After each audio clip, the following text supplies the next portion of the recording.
Here we are, guys, in part 7 of this story.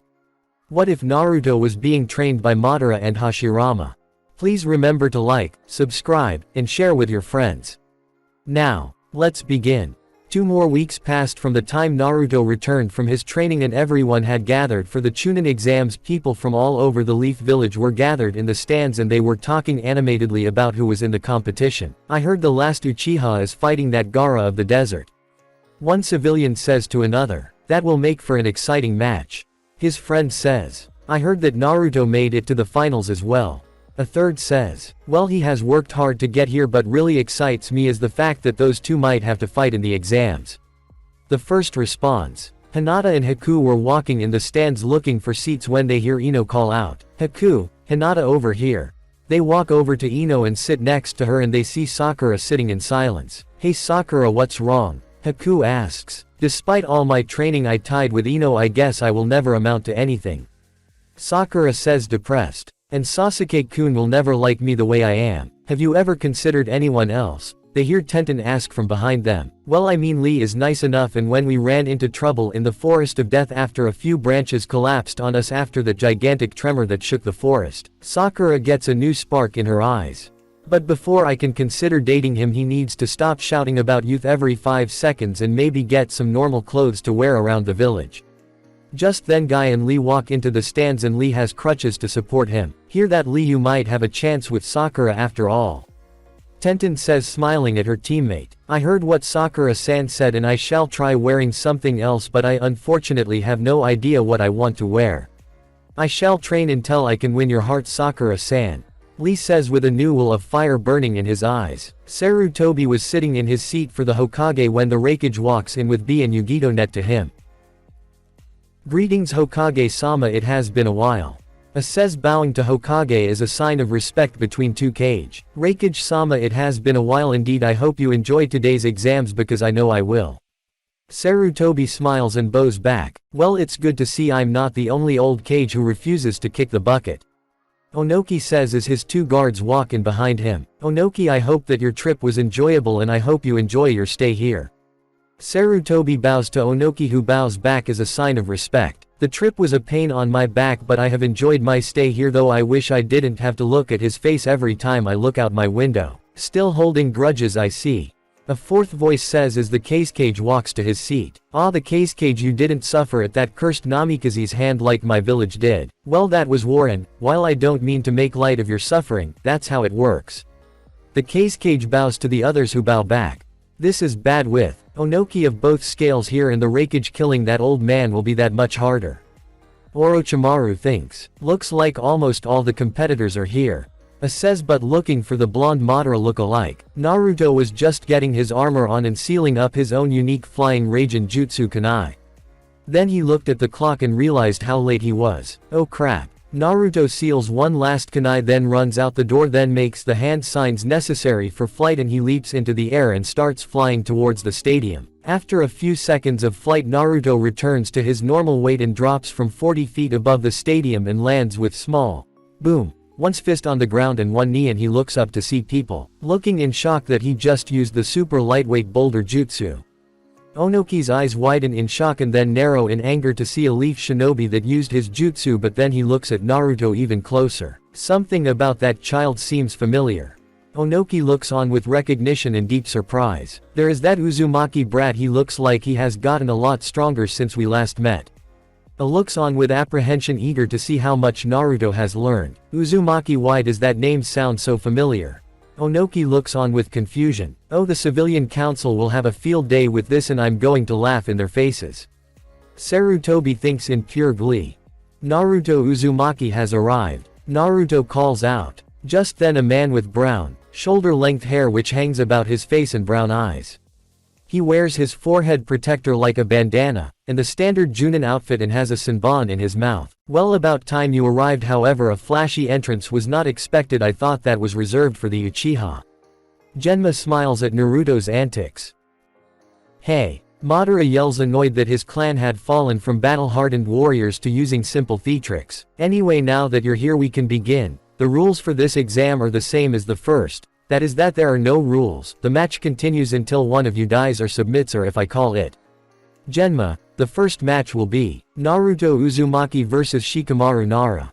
Naruto and Shikamaru look at one another. The matches have changed a bit. The first match will proceed as planned, but the second match will be Neji Hyuga vs Tamari, the third will be Shino Aburame vs Kankuro, and the fourth match will be Sasuke Uchiha vs Gaara of the Desert. Now everyone else that isn't Naruto Uzumaki or Shikamaru Nara clear out. With that, everyone except Naruto and Shikamaru. Naruto places his hand on Shikamaru's shoulder, and on the moment Naruto made contact, the seal for the flying Raijin jutsu appears on Shikamaru's jacket. No matter who wins, no hard feelings, right? Naruto asks. Yay, sure. Shikamaru says. Alright, now let the first match of the Chunin exam finals begin. Genma calls out, and then the crowd roars in applause and cheers. This is bad. Naruto's power is mostly an unknown, while I'm a one-trick pony. To him, all he has to do is avoid my shadow, and then his Rinnegan can do the rest. Shikamaru thinks. This is such a drag, but I should at least put up a fight. Who knows, I might just get lucky. The Nara clan is known for shadow manipulation, so I just have to watch the shadows and I should be okay. Naruto looks at Shikamaru. Ready or not, Shikamaru, here I come. Naruto charges in Rinnegan, watching for chakra flow. Naruto throws in blows and kicks, forcing Shikamaru to back up and not giving him the time to weave hand signs. This is bad. If I can't weave hand signs, I can't use my shadow possession. Shikamaru jumps back, trying to weave hand signs. Fire style. Great fire annihilation. Naruto exhales a blast of fire. That's Madara's jutsu. Onoki cries out in shock. Quote, drown in despair, this is the power of the Rinnegan, divine power. Naruto notices the shadow of Shikamaru shooting out, using the shadow of his fire jutsu to extend his range. Oh crud. Naruto leaps back into the air, weaving more hand signs. Damn it, Naruto, I seriously need to phase that arrogance out of him. Normally I would do that myself, but ever since the training session pretty much put him in my league. Mikuru said as he donned his Drago Anbu mask. But now what's Naruto's next move? Mikuru wonders from the stands. Summoning jutsu. Naruto slams his palm in the air and the drill-beaked bird appears. A summoning technique. Nice try, Shikamaru, but your shadows won't work on me as long as I have the Rinnegan. Naruto looks on and then slams his hands together. Behold the power of the first Hokage. Wood style. Deep forest bloom. Oh crud. Shikamaru thinks as a deep forest explodes from the ground. If I were you, Shikamaru, I would take a deep breath and hold it. This pollen renders any who inhale it unconscious. Call it off. Shikamaru calls out. I give up. Just as Shikamaru utters those words, Naruto disappears in a flash of red and black. He reappears next to Shikamaru and then grabs him and disappears and reappears on the bird. Instantly everyone's eyes nearly pop out of their heads as they recognize Minato's signature jutsu. Great. Just great. When one flying Raijin user was bad enough, now there's another and he knows how to fly. Onoki thinks. Then the blonde hair and Madara's hairstyle makes Onoki draw a very deadly connection. Minato is his son. No, it can't be. Minato had blue eyes, not the black that represents the Sharingan's presence. Fire style. Great fireball shower. Naruto molds the chakra and spits out several gigantic fire blasts that rain down, destroying the trees and burning up the pollen, preventing its spread. Winner Naruto Uzumaki. Winner Naruto Uzumaki. Genma calls from the upper wall that he jumped to, in an effort to dodge the wood-style attack. The crowd looks in shock at Naruto's power and then they start cheering and realizing the error of their ways. If Naruto truly was the demon they thought he was, he would have just destroyed Shikamaru without mercy. Back in the stands, Mikuru in his Anbu mask looks over at Lee, feeling jealous that it's Naruto down there and not you. Drago asks. Lee glances at Mikuru and nods yes. Well, I wouldn't give it too much thought because come the end of the Chunin exams you're going to have a brand new high-level standard to train to surpass, once you're well again. He's right, Lee. Guy says, giving him the nice guy pose. Lee turns his depressed, jealous face to Standard. Lee smile. That Naruto kid is really good. I mean, hell, I'd say he has more than earned his promotion. He showed cunning, strategy and power, but most of all restraint. That jutsu could have been far more powerful than it was, and it would have killed us all. One of the examiners says. Agreed. Naruto gets his Chunin promotion. Chunin is too low for him. I say make him a Junin, cause with that kind of power I doubt anyone here could beat him except maybe Dad back in his prime. Asuma says. If you were here, bro, I believe your words would be. That's my boy, Mikuru said with a sad smile. Back down in the arena, Genma looks at all the ash on the field, then up at the Hokage. Could we get a cleanup crew here, then we will continue with the exams? Genma asks. Hey Naruto. Shikamaru says, getting his friend's attention. Yay. Naruto responds. How on earth did you learn the fourth jutsu, and how did you get to me? You would have had to throw a kunai and you didn't. Learned it during my training, and as for how I got to you, I marked you, just look at your jacket. Naruto points to the mark on his left shoulder. Well, that was one hell of a match, but let's see Neji go ape shit. Naruto laughs, then warps up into the stands. After the cleanup crew cleared the ash from the field, and then Genma calls out. Next match, Neji Hyuga vs Tamari. Then Neji and Tamari walk down. Neji activates his Byakugan, activated using the Byakugans. I'm going to fuck you up, glare copyright. You got something to say to me, boy? Tamari asks. Yeah, just this. When this is over, you're going to wish I killed you. Neji responds. Close range with a Hyuga is suicide, but I'm a long range type, so if I stay out of range of his attacks, then this match is good as mine. The match between Neji Hyuga and Tamari shall now begin. Genma says, and with a blinding speed Neji charges in, throwing blow after blow at Tamari, who has to run like hell away from him to avoid his Juken strikes. After a few seconds, Tamari swings her fan and roars out. Wind style. Wind scythe jutsu. Tamari's wind blast shoots towards Neji, who has to use a substitution to avoid the attack. Good, I'm out of range of his attacks now. If I can keep this distance between us, then I should be safe. Just then Neji's voice rings out from behind her. You are within range of my divination circle. Tamari's eyes shrink in fear. Damn, she calls out. 8 trigrams 64 palms. Neji starts striking at Tamari, who jumps up into the air and flies on it out of Neji's strikes, but unfortunately 2 of the strikes connect, and suddenly the fan loses the chakra flow from Tamari that it requires to keep it afloat, and it comes crashing down far away from Neji. That was close. If I took that, I would be in serious trouble. Tamari says to herself, and then she grips her fan again and swings it, sending a blast of wind at Neji, who starts spinning in a circle. 8 trigrams rotation. The wind blasts rockets away from Neji as his technique forces the chakra wind away. I'm out of range of your attacks now, and there is nothing you can do to stop me. Tamari calls out. Looks like all that this match is as good as mine. Neji smiles evilly and gathers chakra in his palm. Behold the Hyuga clan's long-range techniques.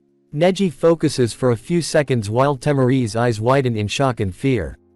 8 trigrams air palm. The chakra wave goes blasting towards Tamari, and it knocks her in the stomach, knocking the wind out of her. Then 3 more blast her, sending her back in pain. What the hell? I thought Hyuga couldn't use long-range techniques. Tamari coughs up blood. Darn it, how do I get her closer to me? She needs to pay for what she did to Tenten-chan. I could just run at her, but that would leave me open to counter-attacks. Think, Neji, think. You're a genius, so what can you do? Neji ponders his options, then he looks up in the stands to see Naruto standing there, a glare on his face, eyes locked firmly on Tamari.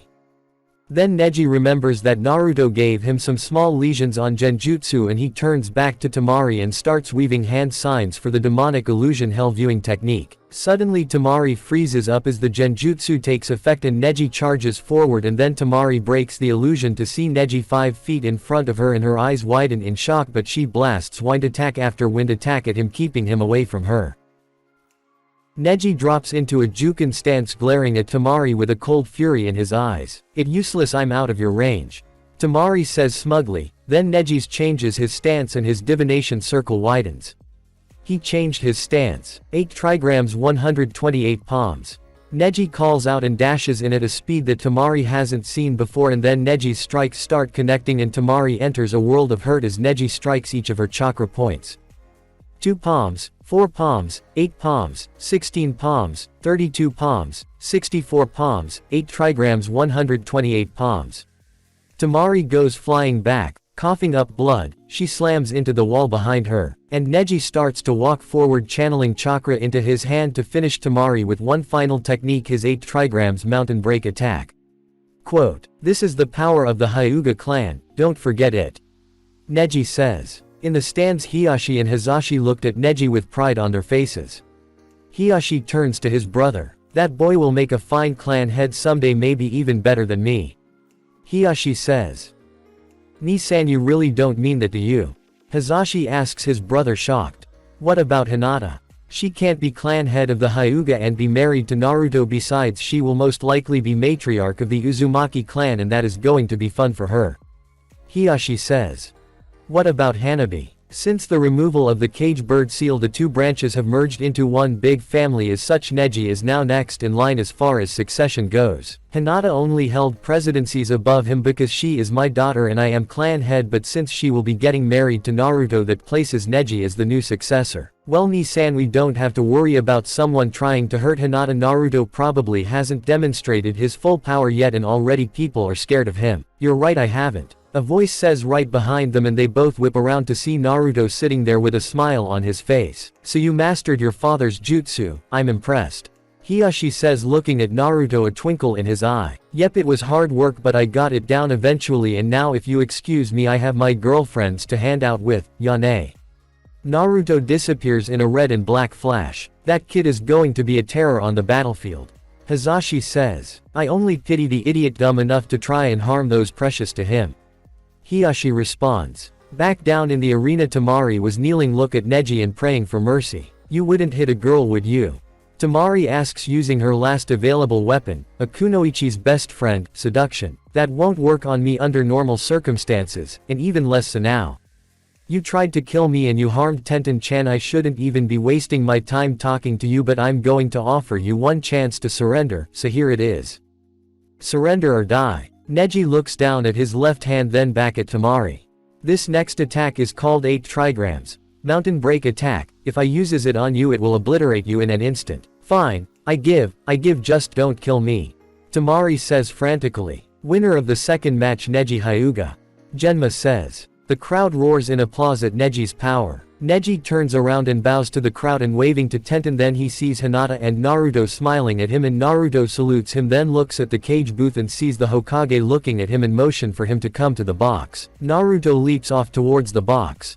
When Naruto bows to the 4 cage gathered, then looks at the Hokage. You asked for me, Lord Hokage? Naruto asked. Yes I did, Naruto. The Raikage's younger guard wanted to see you and I wanted to introduce you to politics. If you're going to be Hokage one day you're going to need to become informed about the relationship with other villages. Sarutobi says. Good to see you again, Uzumaki. Says to Naruto. Good to see you again as well, Raikage-sama. Naruto bows. Yugito, this is Naruto Uzumaki, the man you wanted to see. Looks at Yugito, who blushes as she sees how handsome Naruto is up close. I am Yugito Ni of the Hidden Cloud. Yugito steps forward and holds her hand out to Naruto, who grabs it and bends to kiss it as a sign of respect. Naruto Uzumaki of the Hidden Leaf. Naruto responds, standing up looking at her. Whoa, would you look at that, Yugito has a crush on Naruto. B thinks so shocked he forgot to rap. That kid is something else. He even set Yugito's burning heart ablaze. She is a strong kunoichi who doesn't like feeling weak. She claims that her goal in life is to prove that a kunoichi can be strong without a man in her life, but now she's fallen for this boy. Gyuki thinks to himself. Ah, did my little kitten find love?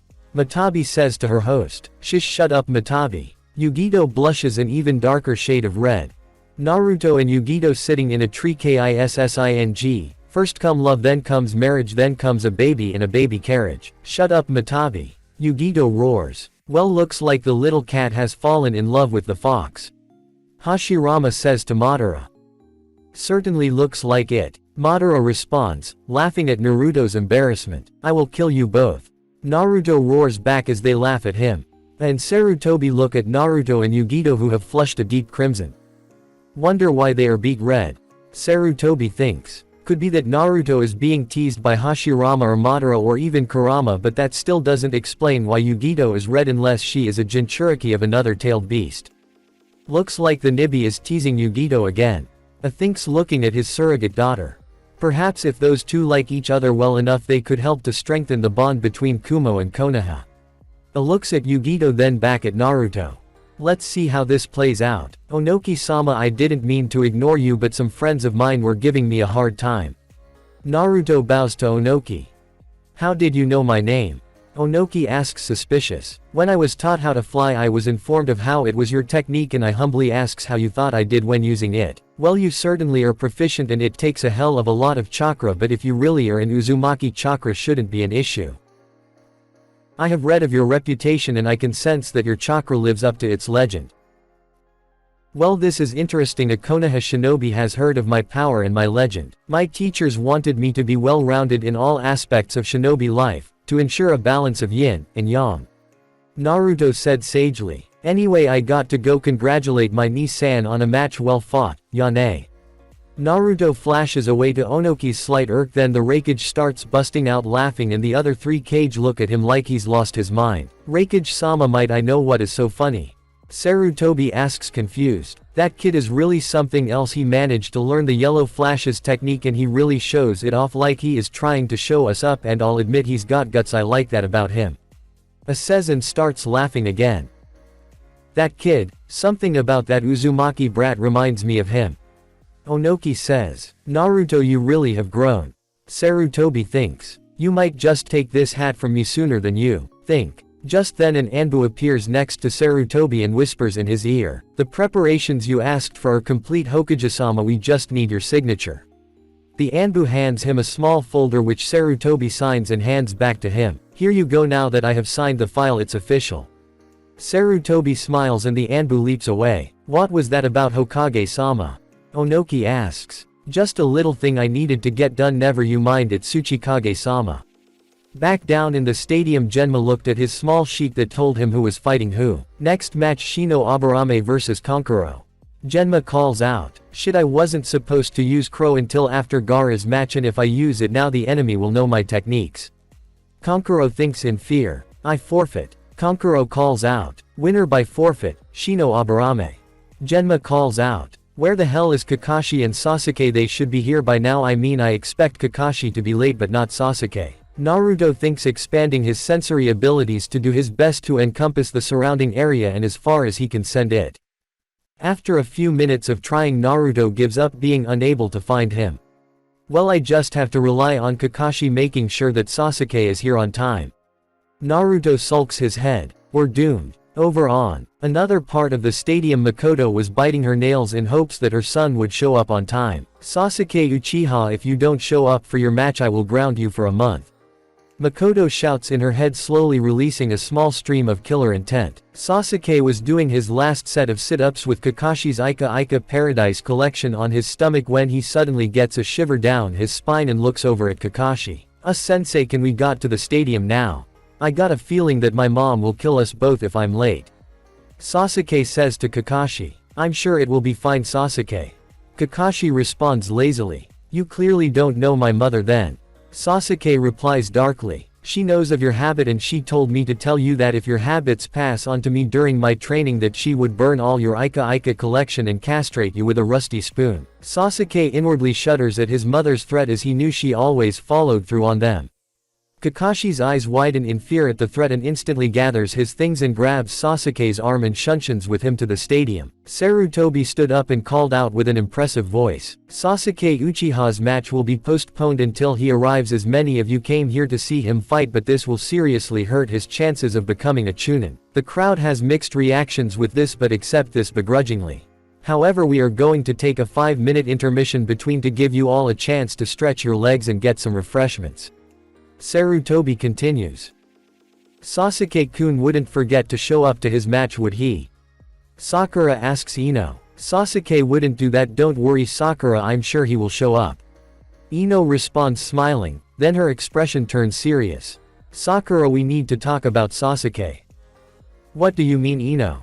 Sakura starts looking suspicious. Well, I mean, we let our friendship get destroyed over a boy. Now Sasuke's got good looks, I'll give him that, but I've found someone else and I'm happier for it and I know he likes me back. I suggest you do the same. I mean, Lee is a decent guy and if you give him a chance I'm sure you won't be disappointed. Lee is a nice guy, a bit weird but he is sweet and always willing to protect me. I mean, when our team was in trouble after that weird tremor shook the forest, we were probably nearby to the source and Kiba and Shino were caught in the shockwave and knocked out. Then a random group of shinobi tried to take our scroll but Lee showed up and defended me. That explains why he was late for our team meeting back in the Forest of Death.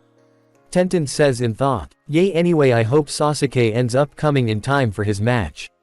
Just then a swirl of leaves, Kakashi and Sasuke appear and everyone cheers. Sorry, are we late? Kakashi asks. No, for once Kakashi, you're on time. Genma looks at Sasuke then over to Gaara where he had appeared a moment ago. Then Kakashi disappeared back into the stands. Alright, the last match of the first round begins. Now, Gaara stands still as the sand comes out of the gourd with an evil smile on his face. So that's the sand Kakashi kept going on about during training, and the undoubtedly the same sand that might as well have ended Lee Ninja career. Sasuke thinks, then he jumps back to create about a couple feet worth of distance. Gaara holds his head as he speaks. Please don't be angry with me, mother, Gaara says, and Sasuke's eyes widen in response. What on Kami's good green earth is that guy talking about? I know I made you taste such awful blood, for that I am sorry, but this time I'm certain it will taste good. Things can't be good if the conversation has started already, Kankuro says. I hear ya, this officially makes it the first time I've seen Gaara get that way before a fight. I guess Sasuke, there is nothing to sneeze at, Temari responds. Gaara winces in pain and the sand drops to the ground. Phew, he's finally calmed down, Baki says. Gaara pants a couple times the motions to Sasuke. Come, he says, bored. Sasuke waits about 40 seconds later. Okay, let's go. Sasuke launches 2 shuriken from his holster.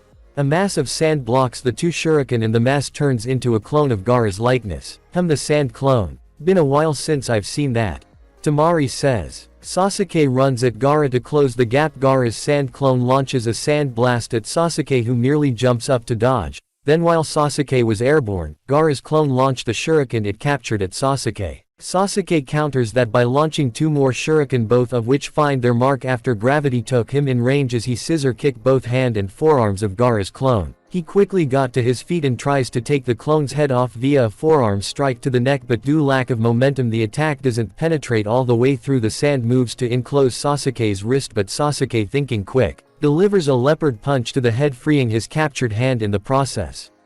Sasuke, now free from dealing with Gaara's clone, proceeds to deal a punch to Gaara, who isn't worried as the sand comes up to block. Sasuke merely smirks. Sasuke says unconcerned, then, pulling a high-speed disappearing trick.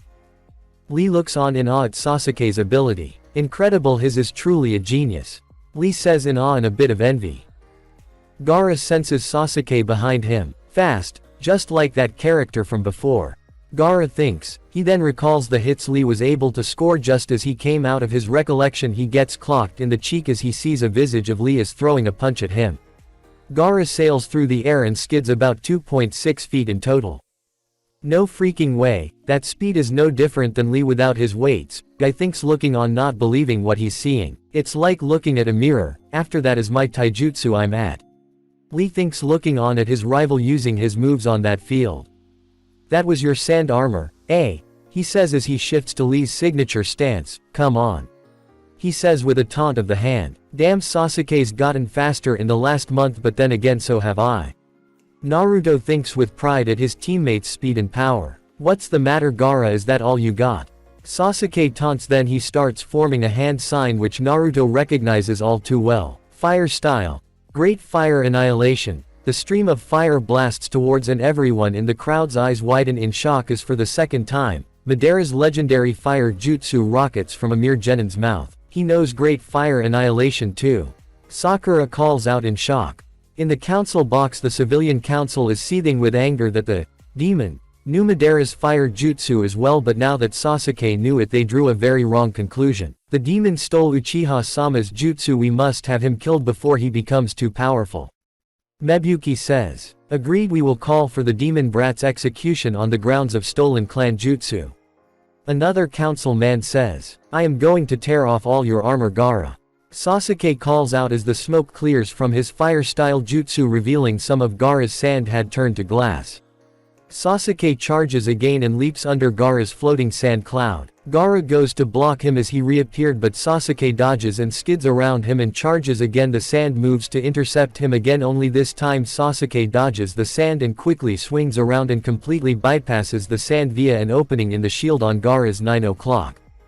He spins as he moves at Gaara and nails him with a kick to his torso area near his neck, that results in Gaara being sent sailing for another foot. Is that truly all you got, Gaara? Man, that's a letdown. Sasuke shifts to Lee's ready stance.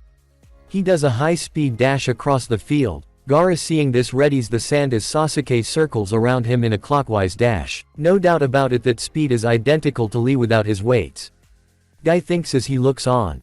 Yep, that's Lee's taijutsu and Sasuke speed through the freaking roof since last I saw him, Sakura thinks looking on shocked. Sasuke exploits another opening in Gaara's sand shield and after a flip and an elevated roll he delivers a kick which resulted in knocking out some spit from Gaara, and grabbing the strap to Gaara's gourd and his white sash he delivers a knee to Gaara's mid-torso. Truly remarkable Sasuke, when they dubbed you a genius they were right, a much greater ninja than I ever seen. I should know it took me years to earn level of speed, yet you got to that level in a mere month. Lee looks on with jealous still present on his face but he can't help but be happy for Sasuke, however he observes Sasuke start to pant.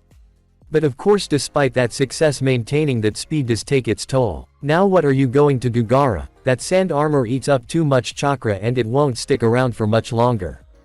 Kankuro thinks as he looks as his brother as Tamari looks up at her father, the Kazekage. His training, what did you two do? Guy asks Kakashi without looking at him. Huh? Kakashi asks. To be able to get to such a level in only a month.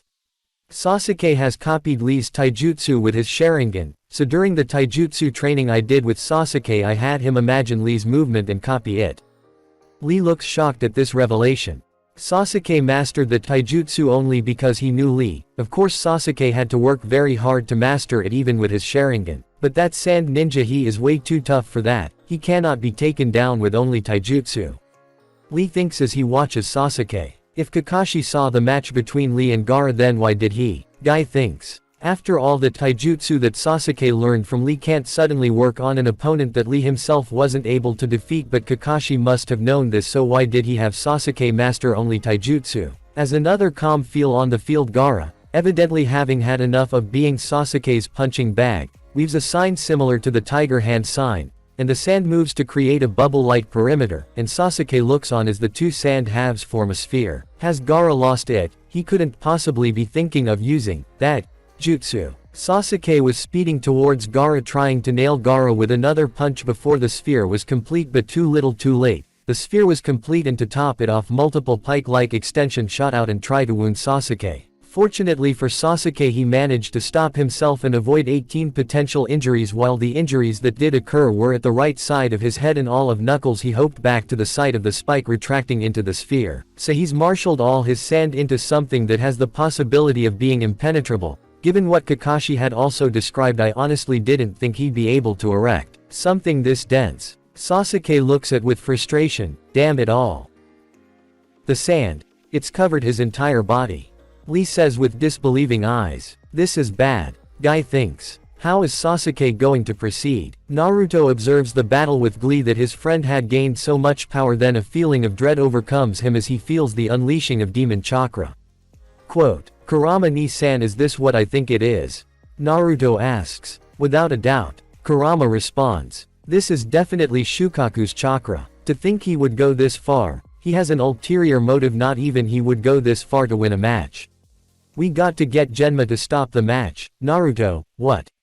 Kakashi asks in a confused tone. I believe I can elaborate on what Naruto means. Drago said, appearing beside Naruto. He strolls over to Kakashi's uncovered ear and whispers, Gaara is the one-tailed Jinchuriki.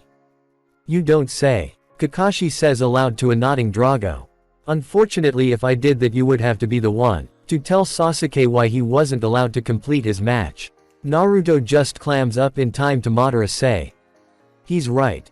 Just what do you want me to do? I just can't sit here and watch Shukaku emerge from that shell. Naruto snaps back. Remain calm, Naruto. As much as I hate to say this, but the Uchiha philosophy of all analysis requires calm. So calm down and focus. I'm sure Sasuke has something up his sleeve.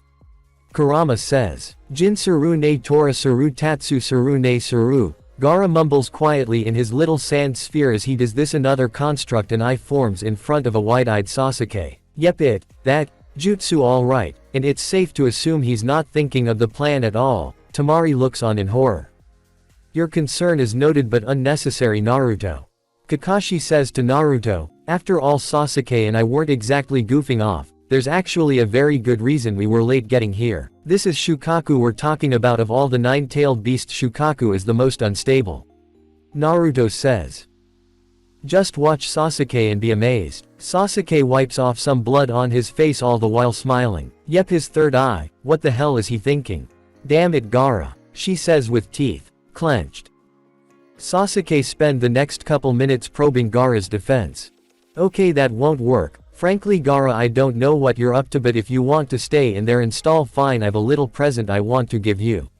Sasuke unclips one of the straps on his arms. Sasuke leaps back up the wall and starts making the hand signs: monkey right pointing arrow, dragon right pointing arrow, rat right pointing arrow, bird right pointing arrow, ox right pointing arrow, snake right pointing arrow, dog right pointing arrow, tiger right pointing arrow, monkey.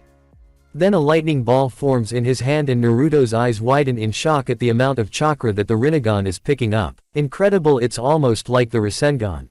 Naruto notes. I based this technique of it. I tried to finish my sensei's work by adding my lightning element to the Rasengan. Kakashi says. When the chakra becomes visible, Guy's eyes narrow in shock. Don't tell me that. Guy says shocked. The reason I decided to train Sasuke was because he was like me. Sasuke had finished gathering the chakra in his palm and he shot towards Gaara, gathering speed as he runs down the wall, but he starts destroying it as the lightning chakra runs across it. A physical activation, I see. That's why he went through the physical training and increased his speed significantly. That's right. Kakashi eye smiles. Sasuke ran down the wall faster and faster towards Gaara. Amazing. Sakura says. The chakra is clearly visible to the naked eye. What in the world is happening? Don't tell me he learned that jutsu. So this is the Uchiha clans. Orochimaru, under the disguise of the Cage, was watching Sasuke's power with glee. He will make an ideal body when he gets a little older. Orochimaru thinks with glee. Sakura watched, then she hears a weird sound. What a sound. What's the technique? Sakura asks. That's a jab. Guy responds, huh. However, it is the one used by Leaf Village's #1 technician. That's the only original technique of the copy ninja, Kakashi.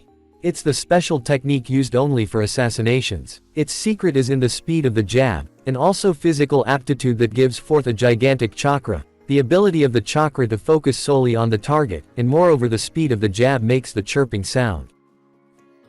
A unique sound attack similar to the chirping of 1,000 birds. Back in the arena, Sasuke roared out and got closer to Gaara's defenses, and the sphere shoot the spikes, but Sasuke dodges them and then prepares to slam the technique into Gaara.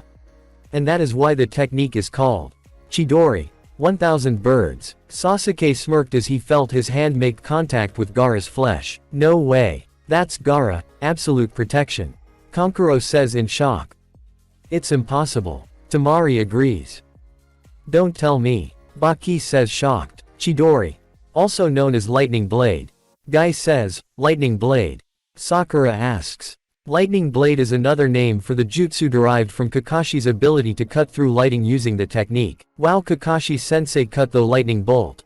Naruto says impressed. The real name of that technique is Chidori.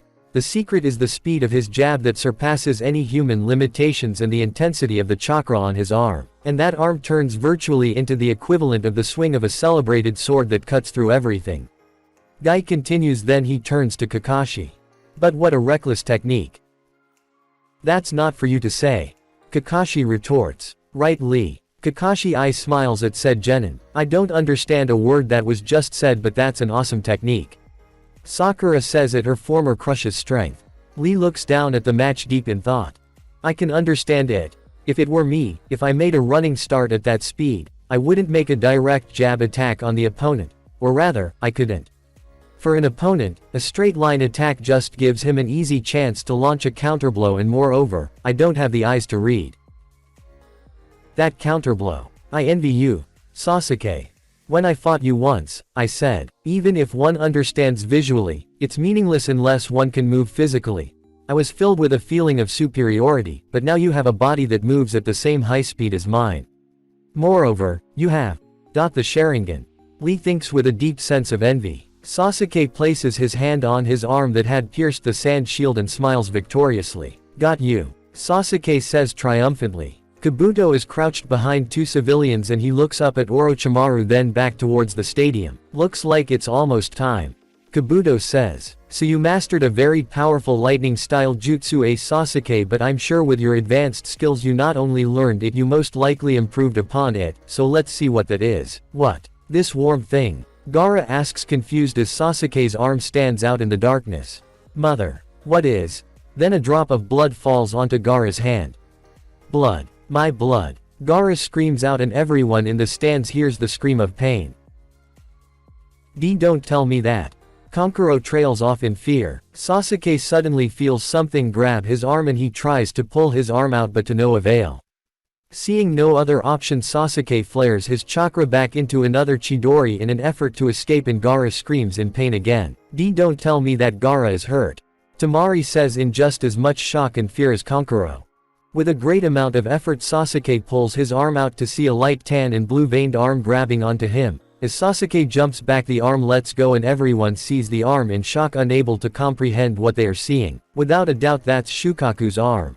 Naruto says, a slight tremor in his voice. He was strong but not strong enough to take on the full power of a tailed beast, at least not without Kurama's help. So the one tail is free?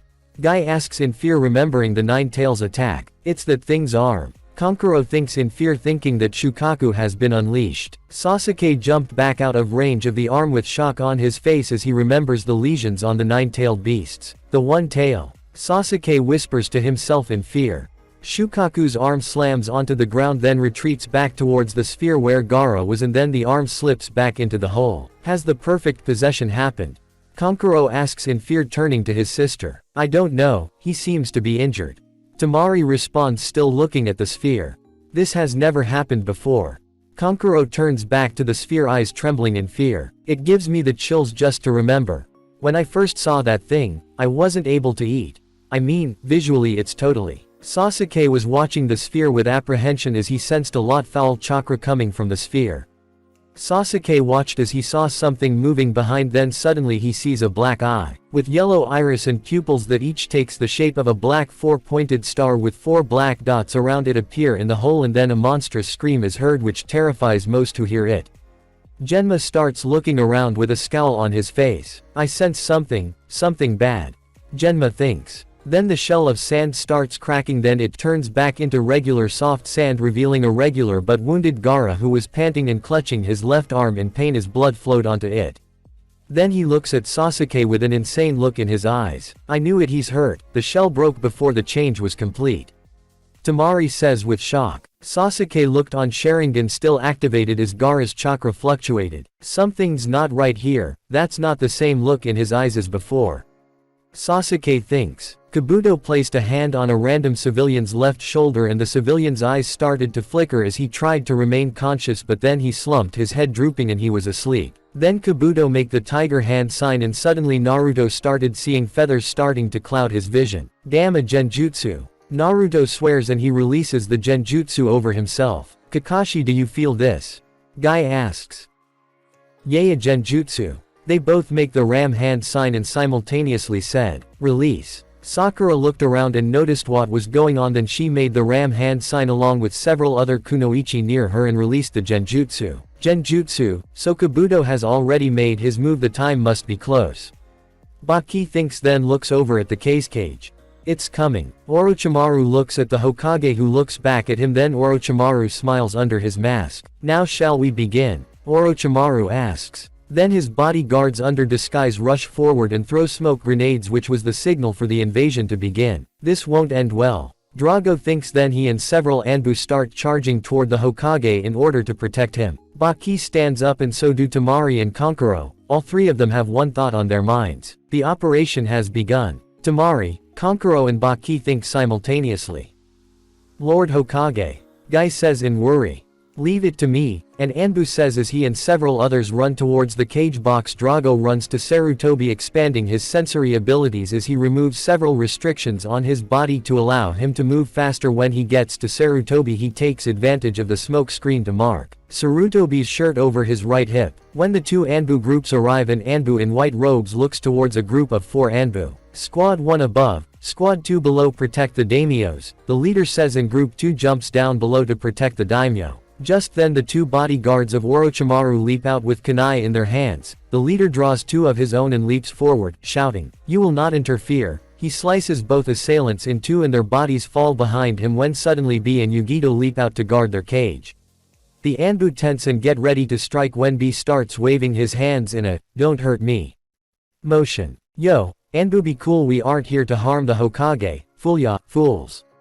B raps. What my insufferable older brother is trying to say is, go, defend the Hokage. Or only defend our cage. So what the hell are you waiting for? Yugito says, flee Lord Hokage. Drago shouts when in a bursts of speed the cage grabs Sarutobi by the throat and jumps into the air, a kunai at his temple. The Anbu leap back when suddenly the bodies of the guards reveal four sound ninja. They leap into the air and enter a four-corner formation. Finally it's my time, the six-armed ninja says. We've all been waiting for this, I was so frustrated, hiding in that disguise. The one with two heads responds, you're all sweaty too, so gross. The only girl says, come on, we're all friend here, right? The fourth ninja says, sound ninja. Sarutobi thinks, drawing his conclusion about who the cage really was. Let's go, we have to go back up Lord Hokage, beware of traps, the Anbu captain says. Yes sir, the three Anbu behind him say simultaneously, then they all leap up to try and kill the sound ninja, but Orochimaru was prepared for this and looked at the sound ninja and said, do it, in the cage voice. Right, the sound ninja four respond, then they all make the snake hand sign, then clap their hands together and shout simultaneously. Ninja art, four flames formation. Instantly a purple flamed barrier raise up and one of the Anbu collides with the barrier and bursts into flames. He is dead before he hits the ground. A barrier, the Anbu captain says, angered. We have to find a way past this without dying. Just then Drago jumps up glaring at the cage and rushes forward, Rasengan primed for impact when the Anbu captain stops him. Wait Drago, we can't touch the barrier or we'll die. Shit. Drago curses under his breath and stops his Rasengan. Just then the cage starts laughing. Lord Cage, Sarutobi says, angered. That's a barrier ninjutsu. Guy says. They outwitted the Anbu Black Ops and the Anbu are supposed to be the best. Kakashi says. Just then a fifth Anbu jumps down in front of them. Why are you here? Lord Hokage is in danger. Guy asks. The Anbu doesn't respond but gets up with his hands still in the tiger hand seal. Just then several civilians shed their clothes to reveal four sound ninja. What a nuisance. Kakashi says. An enemy masquerading as Anbu Black Ops, so he was using genjutsu. Yes, there's no mistake. I never. Sarutobi says. The Sand Village has betrayed the Leaf Village. The treaty between our two villages was simply a trick to make you lower your guard. The cage says. This petty little battle game ends now. From this point on the course of history will change. What are you saying? That you going to start a war? That's right. Armed conflict resolves nothing. We should seek a resolution through negotiation. There is still time, Lord Cage, you can reconsider. I think he's past the point of no return. Onoki says as he and the Raikage appear as Onoki deactivate his camouflage jutsu. Damn, fighting one cage is bad enough, but three. Orochimaru thinks, cursing in his mind. I might not hold any love towards the Hidden Leaf Village, but this is a very serious offense. I mean, you brought us into this to the moment you tried to attack the Hokage with us still in the crossfire. Onoki continues. Yay, I'm going to bust your head. A punches his hand, then he sees B and Yugito looking at him waiting for orders. Go. Fight with the Hidden Leaf Village. B and Yugito instantly disappear off to aid wherever they can. Kurotsuchi, Akatsuchi, as much as I want to throw up when I say this, but help any Konoha shinobi you can and try and evacuate any civilians. I won't let innocents die just because of my stubbornness. Onoki says to his two subordinates, who bow and leap off like B and Yugito did. Then the cage laughs at what Sarutobi had said, while on the inside he was sweating violently. Perhaps the fear of death makes one more cowardly with age, Sarutobi sensei. You. Sarutobi says at the cage. What is going on here? Sasuke asks, enraged as the sounds of fighting surround him. Stop it, Gaara. Temari's voice calls out to Sasuke's left. I must kill him. Gaara says psychopathically, then he takes a step forward but Kankuro gets in his path. There is no point in continuing this fight. Kankuro says, trying to reason with Gaara. That's right, don't forget our mission. Temari says, out of my way. Gaara says, pushing Kankuro aside and continues forward. Just then Baki lands in front of them. What are you three still doing here? Baki asks accusingly. Can't you see the operation has already begun?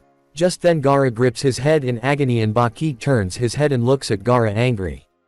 Just then Genma appears right in front of Sasuke, who glares angered by the lack of information. What is going on? Tell me. Sasuke roars out. Before anyone can respond, Gaara drops to his knees and Temari cries out in fear. Then she kneels next to him and notices the wound made by Sasuke's Chidori. His wound is worse than I thought and his chakra is almost completely drained away. Temari says, wait, what about using? Kankuro asks, that is impossible now. You fool, it's all because you tried to transform before the signal was given. Baki snarls. So what do we do now? Kankuro asks, we need Gaara for this. Gaara is the trump card of the village hidden in the sand. We need to get him to play his part no matter what. Alright, for now you two take Gaara and tend to his wounds. Once his chakra is restored, the operation will continue. You got it, Kankuro says. And you, sensei? Temari asks. I'm going to take care of these guys. Baki says. Do you really think things will go according to your plans? Genma asks. I'll make sure that they do. A moment of silence passes between the two. Junin and Baki yells. Go. Yes. Right. Temari says, then she coughs up more blood. Damn, my chakra network is still out of whack from that Hyuga kid's attacks. Until they reopen, I'm useless. Then Temari and Kankuro leap away to get Gaara to safety. Sasuke and Genma glare while Baki smiles evilly. And is the host of this party Orochimaru? Genma asks. Sasuke's eyes widen at the name. Don't know, and don't care. Now let's heat things up, huh? Baki says. Sasuke, I'm sorry, but the Chunin exams ends here for you.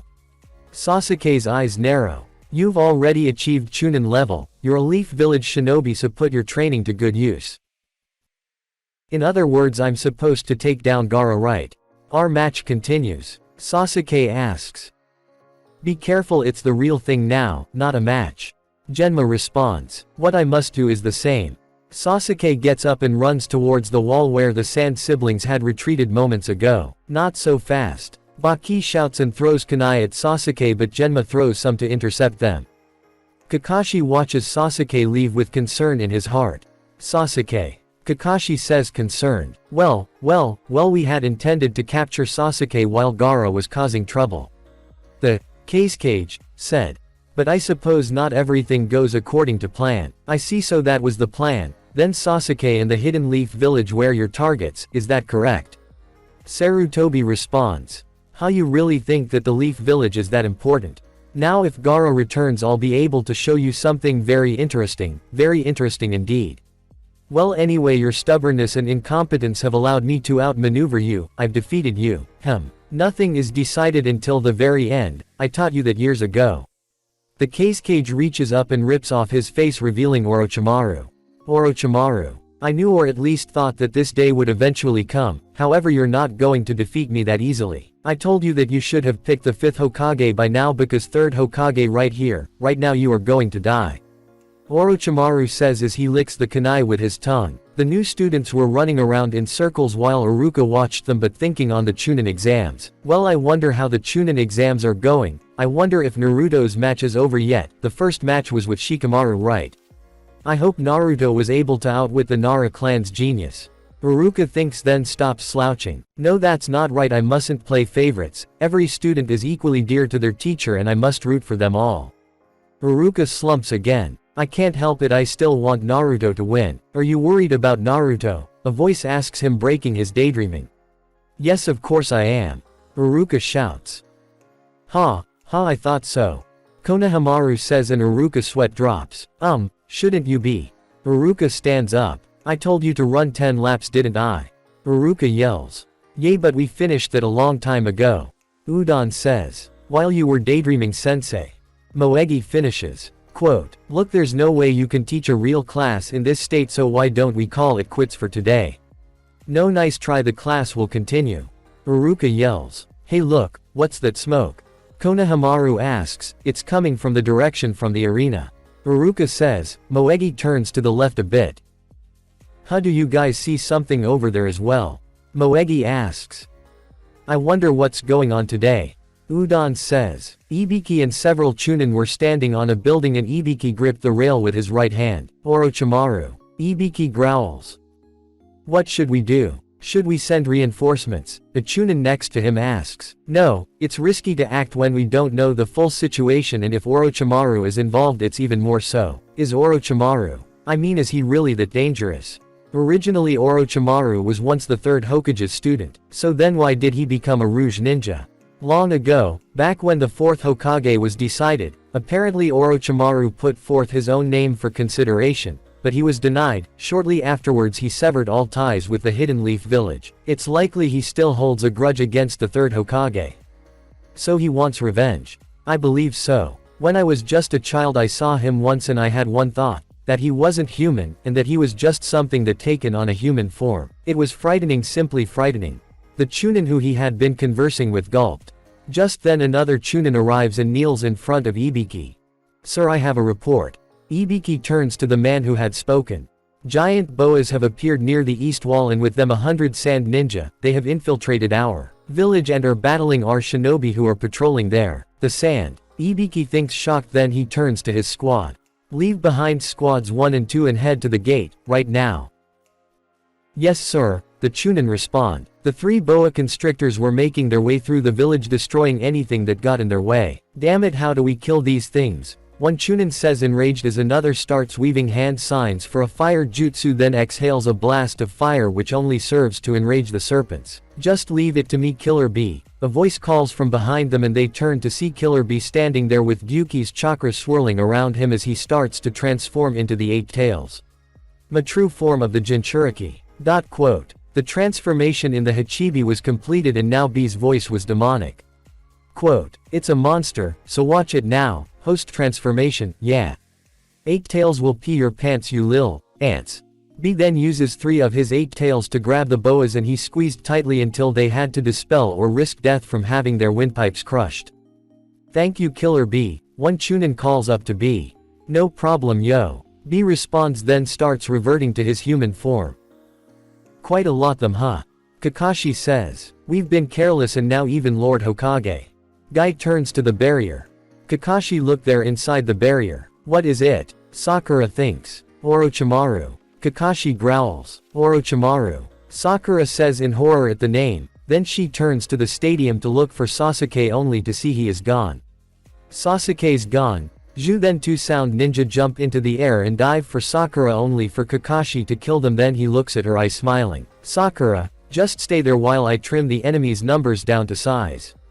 Kakashi says, then several shinobi from both sides start clashing. Guy back knuckles one ninja with a DOAH. Then Kakashi takes down 2, then they back up watching each other's backs. Nicely done Kakashi, but I'm worried about Lord Hokage. Guy says. Leave that to the Anbu Black Ops, we've enough to handle here, besides Lord Hokage isn't some pushover. Yay, but just remember he is the Hokage. Orochimaru starts laughing and Sarutobi looks at his old student and sees tears in his eyes. Or actually, you crying because you're so happy, or is that inside your heart there is sorrow? A feeling of unease you can't shake as you contemplate killing your old teacher. Sarutobi says, but Orochimaru simply laughs. Not at all. Orochimaru says, and he raises the kunai to Sarutobi's throat, then stabs his hand and he simply yawns. I was feeling so sleepy, but now I'm wide awake. That's exactly what I was thinking. I was also thinking that you aren't the one who holds a grudge, so it seems you have neither a goal nor a motive. Well, I guess I do kind of have a goal. Let me see if I can explain it. I find it very interesting to watch things in motion. I get no pleasure when the world is still. Orochimaru take off the cage hat. Like a windmill that isn't turning, some might find it beautiful, but to me such a thing is truly boring, so now I want to put things in motion myself. The first step is crushing the Leaf Village. I see you haven't changed at all. Sarutobi retorts. Kakashi and Guy still clash with other sound ninja, and then Kakashi looks at Naruto, Shikamaru, Hinata and Sakura. You guys have a new mission. Kakashi says. What kind of mission? Sakura asks. You will have to be careful on this mission, it will be your first rank mission. Sakura, Shikamaru, but not Naruto and Hinata, this will be the first since the Land of Waves. Naruto and Hinata nod and Naruto blasts a hole in the wall with his almighty push. What are the details, Kakashi-sensei? Hinata asks. You 4 need to go after Sasuke and back him up. Naruto, if you're right, Sasuke will have to fight the One Tail and that will be no easy feat. Kakashi cuts his thumb with his kunai, then starts making hand signs for the summoning jutsu, then he slams his hand on the back of random civilians. I can't go with you, Sappakun here will track Sasuke through scent. Alright, might as well get started. Naruto says, then the 5 of them leap out the hole that Naruto created. I never thought I would get to fight you in battle again. This barrier can only be broken from the inside. If only Lord Hokage could only take down one of these sound ninja, then we could help. The Anbu captain says, okay, let's get this show on the road. Kidomaru says, put up a barrier on the inside too. Sakin says, right. Jirobo says, and Tayuya don't respond, but she still puts up the barrier with the others. Looks like I won't be able to get out of this easily. Sarutobi says, of course it won't be easy, I know you, and it would be a big bother if someone got in your way, wouldn't it? Just then Sarutobi and Orochimaru charge each other and Sarutobi starts weaving hand signs. Ninja art. Tile shuriken. The roofing tiles rose up and fired at Orochimaru, who dodged by jumping in the air, calling out, this is too easy. Orochimaru makes a hand sign. Striking shadow snake. Orochimaru's tongue turns into a serpent and shoots out and bites Sarutobi on the carotid artery. With a weak technique you can't hope to defeat me, Sarutobi-sensei. Orochimaru taunts, but then Sarutobi turns to mud. A substitution. Orochimaru lands and the snake returns to a tongue and re-enters his mouth. Then Orochimaru looks to his right to see Sarutobi finish hand signs. Earth style. Great Mud River. The ground at Orochimaru's feet turns to mud and he slides down it, then he starts to make hand signs. Is that all you've got? Far from it. Sarutobi makes more hand signs. Earth style. Mud Dragon Bomb. The mud forms a dragon head that starts firing mud bullets at Orochimaru, then Sarutobi makes more hand signs. Fire Dragon Bomb. The fire bullets mix with the earth bullets and bombard Orochimaru, who cries out in pain. He combined fire and earth style. The Anbu captain says in awe, excellent Lord Hokage. Another Anbu says. After being bombarded for a few seconds, Sarutobi glares and says, you can stop your little act now, Orochimaru. Orochimaru's laugh is then heard and he rises from the ground. Alright then, but fair's fair, it's foolish to underestimate me. Did you seriously think that you could kill me with such a pitiful jutsu? Sarutobi sneers back at Orochimaru. Falling back on taunts, since you can't defeat me. Ah, don't be angry, difficult students are the more rewarding to teach, right, Sarutobi-sensei? The students are all grumbling and complaining about being stuck in class while Iruka is gone.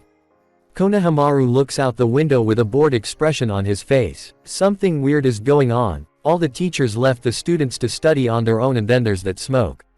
Konohamaru thinks, trying to piece together what is going on. Moegi is drawing while Udon is doing math. Right in the middle of lesson and bam, we're stuck on our own and we've been stuck here for so long. Moegi complains. Yay, Iruka-sensei and the others are late, right, Konohamaru? Udon asks, but Konohamaru doesn't respond. When suddenly Konohamaru hears the snapping of a colored pencil and looks over at Moegi to see her pencil had snapped directly in half. Great, and my mom just bought me this pencil. Relax, I'll lend you my color pencil. I don't want that, this one was a brand new limited edition color. Konohamaru looks at the pencil and then up at the sky to see, to his horror, 2 rainbows ringed around the sun. This is bad. That rainbow and Mogi's pencil breaking is an omen, and a very bad omen at that. Naruto and the others must have gone after Sasuke. Kabuto says, those brats, no matter how many little genin go after him, it won't do any good.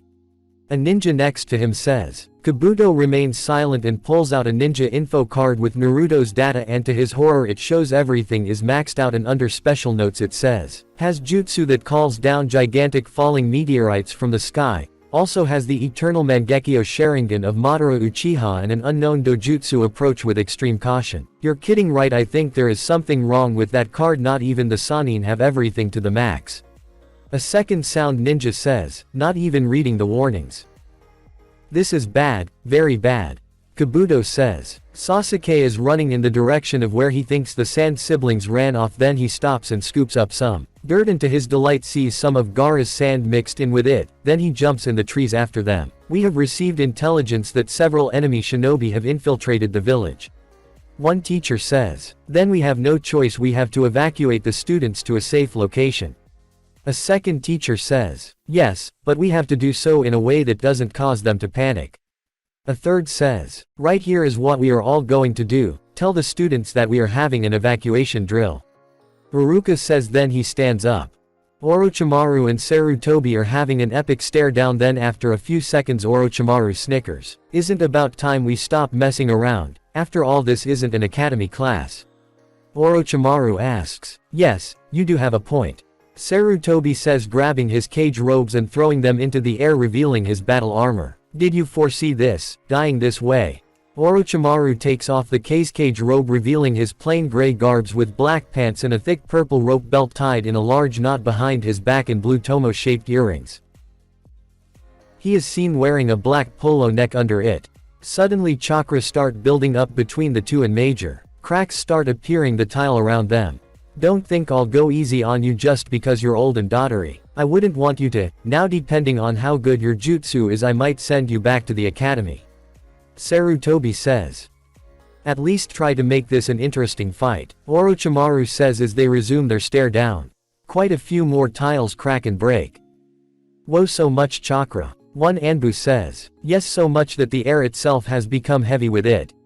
The Anbu captain responds. Then simultaneously Orochimaru and Sarutobi charge one another, then Sarutobi pulls out a shuriken and then he throws it, and at the same time both Orochimaru and Sarutobi start making hand signs. Shuriken Shadow Clone Jutsu. Sarutobi calls out and then the one shuriken multiplies into hundreds.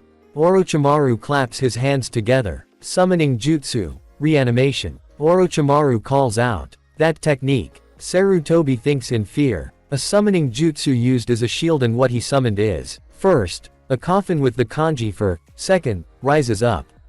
Second, another coffin rises up with the kanji for, fourth, on it. Third, the third coffin rises up with Izuna's Mangekyo Sharingan on it. Now fourth, a fourth coffin rises up with the symbol for, Red Death, on it rises up. Sarutobi look in horror before he realizes he could have stopped one but he didn't. Shit, now I'm in trouble. Sarutobi starts panicking slightly, but just then A and Onoki walk up beside him. Don't worry Sarutobi, the two of us are with you, and if I'm right about what's in one of those coffins you're going to need my help. A says, I may not like you Sarutobi, but I dislike disrespecting the dead even less, so I chose the lesser of two evils. Onoki says, floating up. This is still going to be difficult. I can't believe he summoned those four. Sarutobi thinks in horror. Then perhaps I could level the playing field for you. Drago says then he Hirishins in front back facing Hiruzen. So it is a bit more of a fair fight for you Lord Third. Drago, how'd you get inside the barrier? Sarutobi asks, I took advantage of their smoke screen and marked the shirt over your right hip. Hiruzen looks down and sees a Hirishin marker. I will face two of them alone and shut them down. Drago, are you insane? Don't you know who those two are? To humor you by answering your question, very much so, thanks for asking. Hiruzen pinches the bridge of his nose in response. And yes, I do who they are. Then Drago makes the hand signs, boar, monkey, dog, bird, rabbit, mass alteration release. Drago shoots up 3 feet, then makes a few more hand signs, rabbit, tiger, snake, metal style, juggernaut mode. Hashirama and Madara sudden snap up as they feel two very familiar chakra sources make themselves known. Madara, do you feel this? Hashirama says, panicked. Yay, I feel it. Madara responds. It's Tobirama, Izuna. Madara and Hashirama say simultaneously. Naruto, you need to make two soulless shadow clones. Your Hokage is about to fight our younger siblings, we need to go help him. Madara says to Naruto, who instantly snaps to a halt, and when the others notices the stop too. Naruto, what's wrong? Shikamaru asks. Quiet. Naruto roars that he makes his signature hand sign, soulless shadow clone jutsu. In a flash of smoke Madara and Hashirama appear next to him. Instantly Hinata recognizes what is going on and looks at Naruto in concern, but Shikamaru and Sakura recognize Madara and instantly drop into a battle stance. Relax little girl, Nara. Madara says. Neither myself, nor Hashirama are here to harm you, but there is something we both need to do. With that Madara and Hashirama run off back toward the Hokage. The coffins open up to reveal Kushina, Izuna, Minato and Tobirama. It can't be, those people are. The Anbu captain says. What? They're what? Another Anbu next to him asks. What are you going to do now Sarutobi sensei? What can you do? Orochimaru sneers. That isn't Madara, but he has the Sharingan, who the hell is it? Onoki asks. It's been a long time, Sarutobi. Minato says. Oh, it's you, you've gotten so old, Sarutobi. Tobirama says. I can't believe I have to fight my brethren in such a manner, what a vile trick. I hear that, Lord Third. Drago says. Please prepare yourselves. Second Lord Hokage, Fourth Lord Hokage, Kushina, and Izuna Uchiha, brother to Madara Uchiha. Anbu outside the barrier shout out. What? You heard me. Drago says. Whoever is doing this to us better pray I don't find a way to break it or they're dead, Databane. Kushina says, drawing her katana. Just then Kushina sees two people running toward the barrier, both in red Senju clan armor, one with spiky hair, the other with straight hair. The Anbu turn to the new arrivals and they see that they are Madara and Hashirama. Like Sakura and Shikamaru, they get into battle stances. Anbu stand aside, they are allies. Sarutobi says as he sees his first teacher and Madara, knowing in his heart that Naruto sent them. But Lord Hokage, that man is. The Anbu captain trails off. I know who he is, but he is here to help, isn't that right, Madara Uchiha? Izuna's eyes widen in shock at the name. Ni-san. Izuna asks. Izuna Ototo. Madara says sadly, then he activates his eternal Mangekyo Sharingan and uses his Susanoo to rip a temporary hole in the barrier that he and Hashirama used to enter. A summoning jutsu, it seems he used the forbidden reanimation technique, how insolent. Tobirama says as the four coffins fall from behind him. Then tell me, Sarutobi. Minato says. Does this summoning jutsu mean that we are being forced to battle against you? Enough with the reminiscing. Orochimaru sneers. It's time that we get started. Whenever you live, there is always war. Tobirama says. Isn't it great? Orochimaru asks. Nothing good can ever come of this, you've disrespected the dead and manipulated time. Sarutobi says. Orochimaru lifts up 3 kunai using his tongue and he inserts 3 of them into Kushina, Tobirama and Izuna, and after he inserted the first 3 he grabs the 4th and places it in Minato's head. Then steam rises from each coffin, restoring each one to their former glory. This is mom and dad's chakra, but there is nothing I can do, I have a job to do here. Naruto thinks as he, Hinata, Shikamaru and Sakura leap in the trees following Pakun. Then he feels 9 chakra signatures following them. Guys, we got followers, 9 of them Junin level. How fast are they moving, Naruto-kun? Hinata asks. Fast enough to catch us, we will be intercepted in a matter of moments. Well, crap baskets. Pakun says. How do we get rid of them? Hinata asks. We could set up an ambush. Naruto suggests. That could work, but it would be bad since they outnumber us. I could stop them, but I would need backup. Shikamaru says. I'll help. I can use Juken and you use your shadow jutsu to our advantage. Hinata says. Be safe, Hinata-chan. Naruto says, then he turns to Sakura. Let's go. Then Naruto, Sakura and Pakun run off. Sasuke was closing in on his target and fast. Damn it, Kankuro, we got 3 more pursuers and one of them is that Naruto kid, and according to history lessons the wood style of the first Hokage can suppress tailed beast chakra, so Gaara is as good as gone as far as the invasion is concerned. Tamari says. Tamari then kneels down and listens to the tree. Well, Tamari, how close is he? Close, very close. What do we do? Just leave everything to me. Tamari makes a tripwire trap with paper bombs. A few minutes later Sasuke arrives in the clearing where Tamari had set the traps. One by one they go off and Sasuke is hard-pressed to dodge them all. That was close. Sasuke says. A distant explosion is heard and Sakura looks towards the noise. What was that? Sakura asks. Tripwire trap. They certainly not making Sasuke's job easy for him. Naruto says. Do you think Sasuke might have been killed? No, I know Sasuke very well. With his Sharingan evolved to its final state, even I would be hard-pressed to get the drop on him, and I know the Sharingan's weakness. I sure hope you're right, Naruto. Pakun thinks. The steam restores the cage to their former selves. They're coming alive. What the devil kind of jutsu is that? Anbu asks. A forbidden one. It's a summoning jutsu called reanimation. Normally a summoning jutsu requires the blood of the one casting it, but I've heard that this jutsu which summons the dead to the world of the living requires the sacrifice of a living body. The Anbu captain responds. So those are not their bodies but 4 living sacrifices. Yes, but then the body is coated in a shell dust and earth that takes on the appearance of the dead soul's earthly form. The spells he implanted in their skulls, they sap the spirit of their will, transforming them into his puppets, mere killing machines. Now they're complete. Orochimaru says, and then Sarutobi starts crying with rage. You demon. They look the same as I remember. Sarutobi says, have you ever experienced the joy and fulfillment of destroying the one you once called sensei?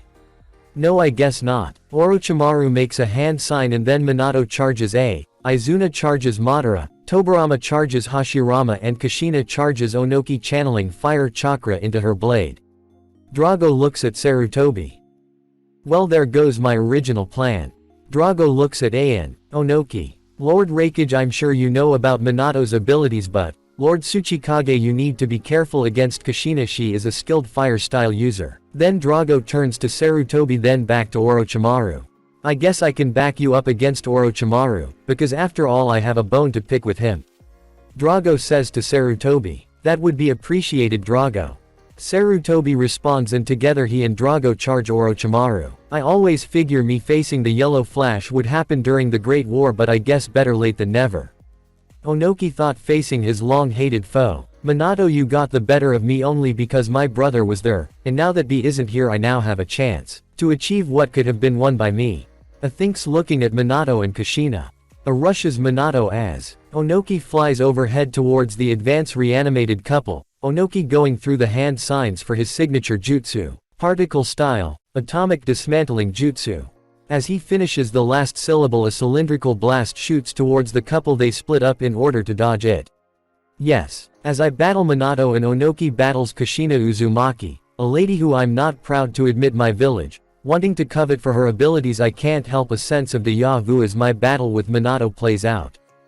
I could feel that Minato was about to ram his kunai into him. As his life starts to flash, he reflects on the mistakes and sees B face wrapping his in his usual manner and Yugito smiling at him. No, I can't let it end here, think.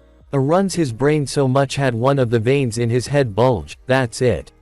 I bet he won't see this coming. Touches the ground with the ball of his right foot, pivot to his 7 o'clock and nails Minato with a uppercut. Then he swaps hands to his left and keeps a tight grips. He and a couple clones he had made prior to the battle to scan the field for any of Minato's Hiraishin kunais where they shouldn't be and check the environment for any markers he could have placed. Ah. Boss, I found a marker on your left pant leg. One of A's clones says. Did Minato?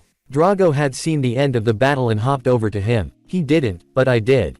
Drago said, my apologies, Lord Raikage, the purpose of that mark was to create a safety net of sorts. Okay, just help me deal with him. Says with a light shake of reanimated Minato. Drago nods in response, then starts to prepare the seal jutsu he showed Shinigami. His fist now ablaze with chakra plus bio-electrical energy. Get his torso facing me. Complies by shooting off towards Mikuru and entering Minato's blind spot to ensure that Minato would turn to face him and Mikuru. When he had a clean shot, Drago slugs him hard. A ripple effect went through his victim's body and a kunai with a spell tag comes flying out of Minato. I always wondered if Naruto will ever grow up with a good head on his shoulder without my guidance. Minato says as his senses return. If it's any constellation, Minato, in my opinion your son has grown to become a fine man and a greater shinobi. Despite the civilian council's efforts, the will of fire has made its way into his heart, so Lord Raikage is right, you've nothing to worry about, Drago says with a smile. Okay, I need to use my particle style to render all her tricks utterly useless. Onoki thinks as he gains some height. Quote, now that Anbu said that she's proficient in fire style jutsu, which can only be bested by water style, which isn't in my bag of tricks. Onoki miles, shaking his head. Quote, oh well, I won't know if I can beat her if I don't try. Hand signs for particle style, atomic dismantling jutsu. As the jutsu is recited, a cylindrical blast launches at Kushina. From one perspective it looks like a clean hit, however when the dust settles he investigates the point of contact. He recognizes this as a substitution and looks up to find one Kushina wielding a katana strung with fire style chakra. Blast. Onoki says, dodging her swing with a kunai drawn, cutting her left face cheek. Onoki delivers a good cut to Kushina's arm, cutting it off, but then the arm begins to reform and Onoki mentally slaps himself. Oh yeah, I nearly forgot that impure world resurrection demands the sacrifice of a living body to serve as a vessel, and said vessel in a shell of dust and earth, which is right up my alley. Onoki starts formulating a plan, then smiles.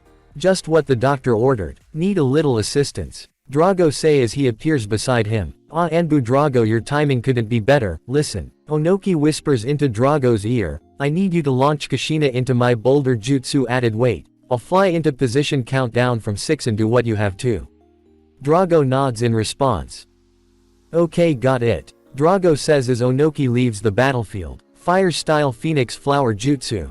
Kushina's voice is heard as several fireballs fly towards Onoki. They oddly enough all miss their mark. 6, 5, 4, 3, 2, 1. 0 inches. Drago says, whispering to himself. He prepares his Rasengan. He charges Kushina as she launches another Phoenix Flower Jutsu, this time with Drago as the target. Of the 30 fireballs launched, 25 hit their mark, but Drago doesn't waver. He advances like he was hit cotton balls and roars out, Rasengan. The blast sends Kushina right to Onoki. Try to his word. He captures her with the boulder jutsu add weight. Drago quickly rushes her with the sealing jutsu he used on Minato earlier. Oh Naruto, will you be alright without your mother? Kushina starts to tear up. Although I never liked you for what you did as my enemy, but your son had got under my skin in good way. So while he still needs some sharpening of some skill, I believe Naruto will be just fine. Onoki says, while the will of fire can never replace family, it certainly fill empty voids the best it can, and to receive such praise from Onoki the fence sitter, that's gotta mean something. So chin up, Naruto's fine, in fact better than fine. He's found precious people to drown the pain from his past. Drago smiles at his sister-in-law. Well, I'm facing my brother. In some ways I envy Mikuru. He doesn't have to deal with his brother, but in a poetic way this showdown was always meant to be. He, however, may or may not know all my moves. Hashirama says, not taking his eyes off of Tobirama. So I have to defeat Izuna. On the one hand I don't have to hold back because despite appearances underneath all that dust and earth that's not Izuna. But on the other hand I might have a problem dealing with him because if for argument's sake that is Izuna, he'll know all my moves and how to counter it.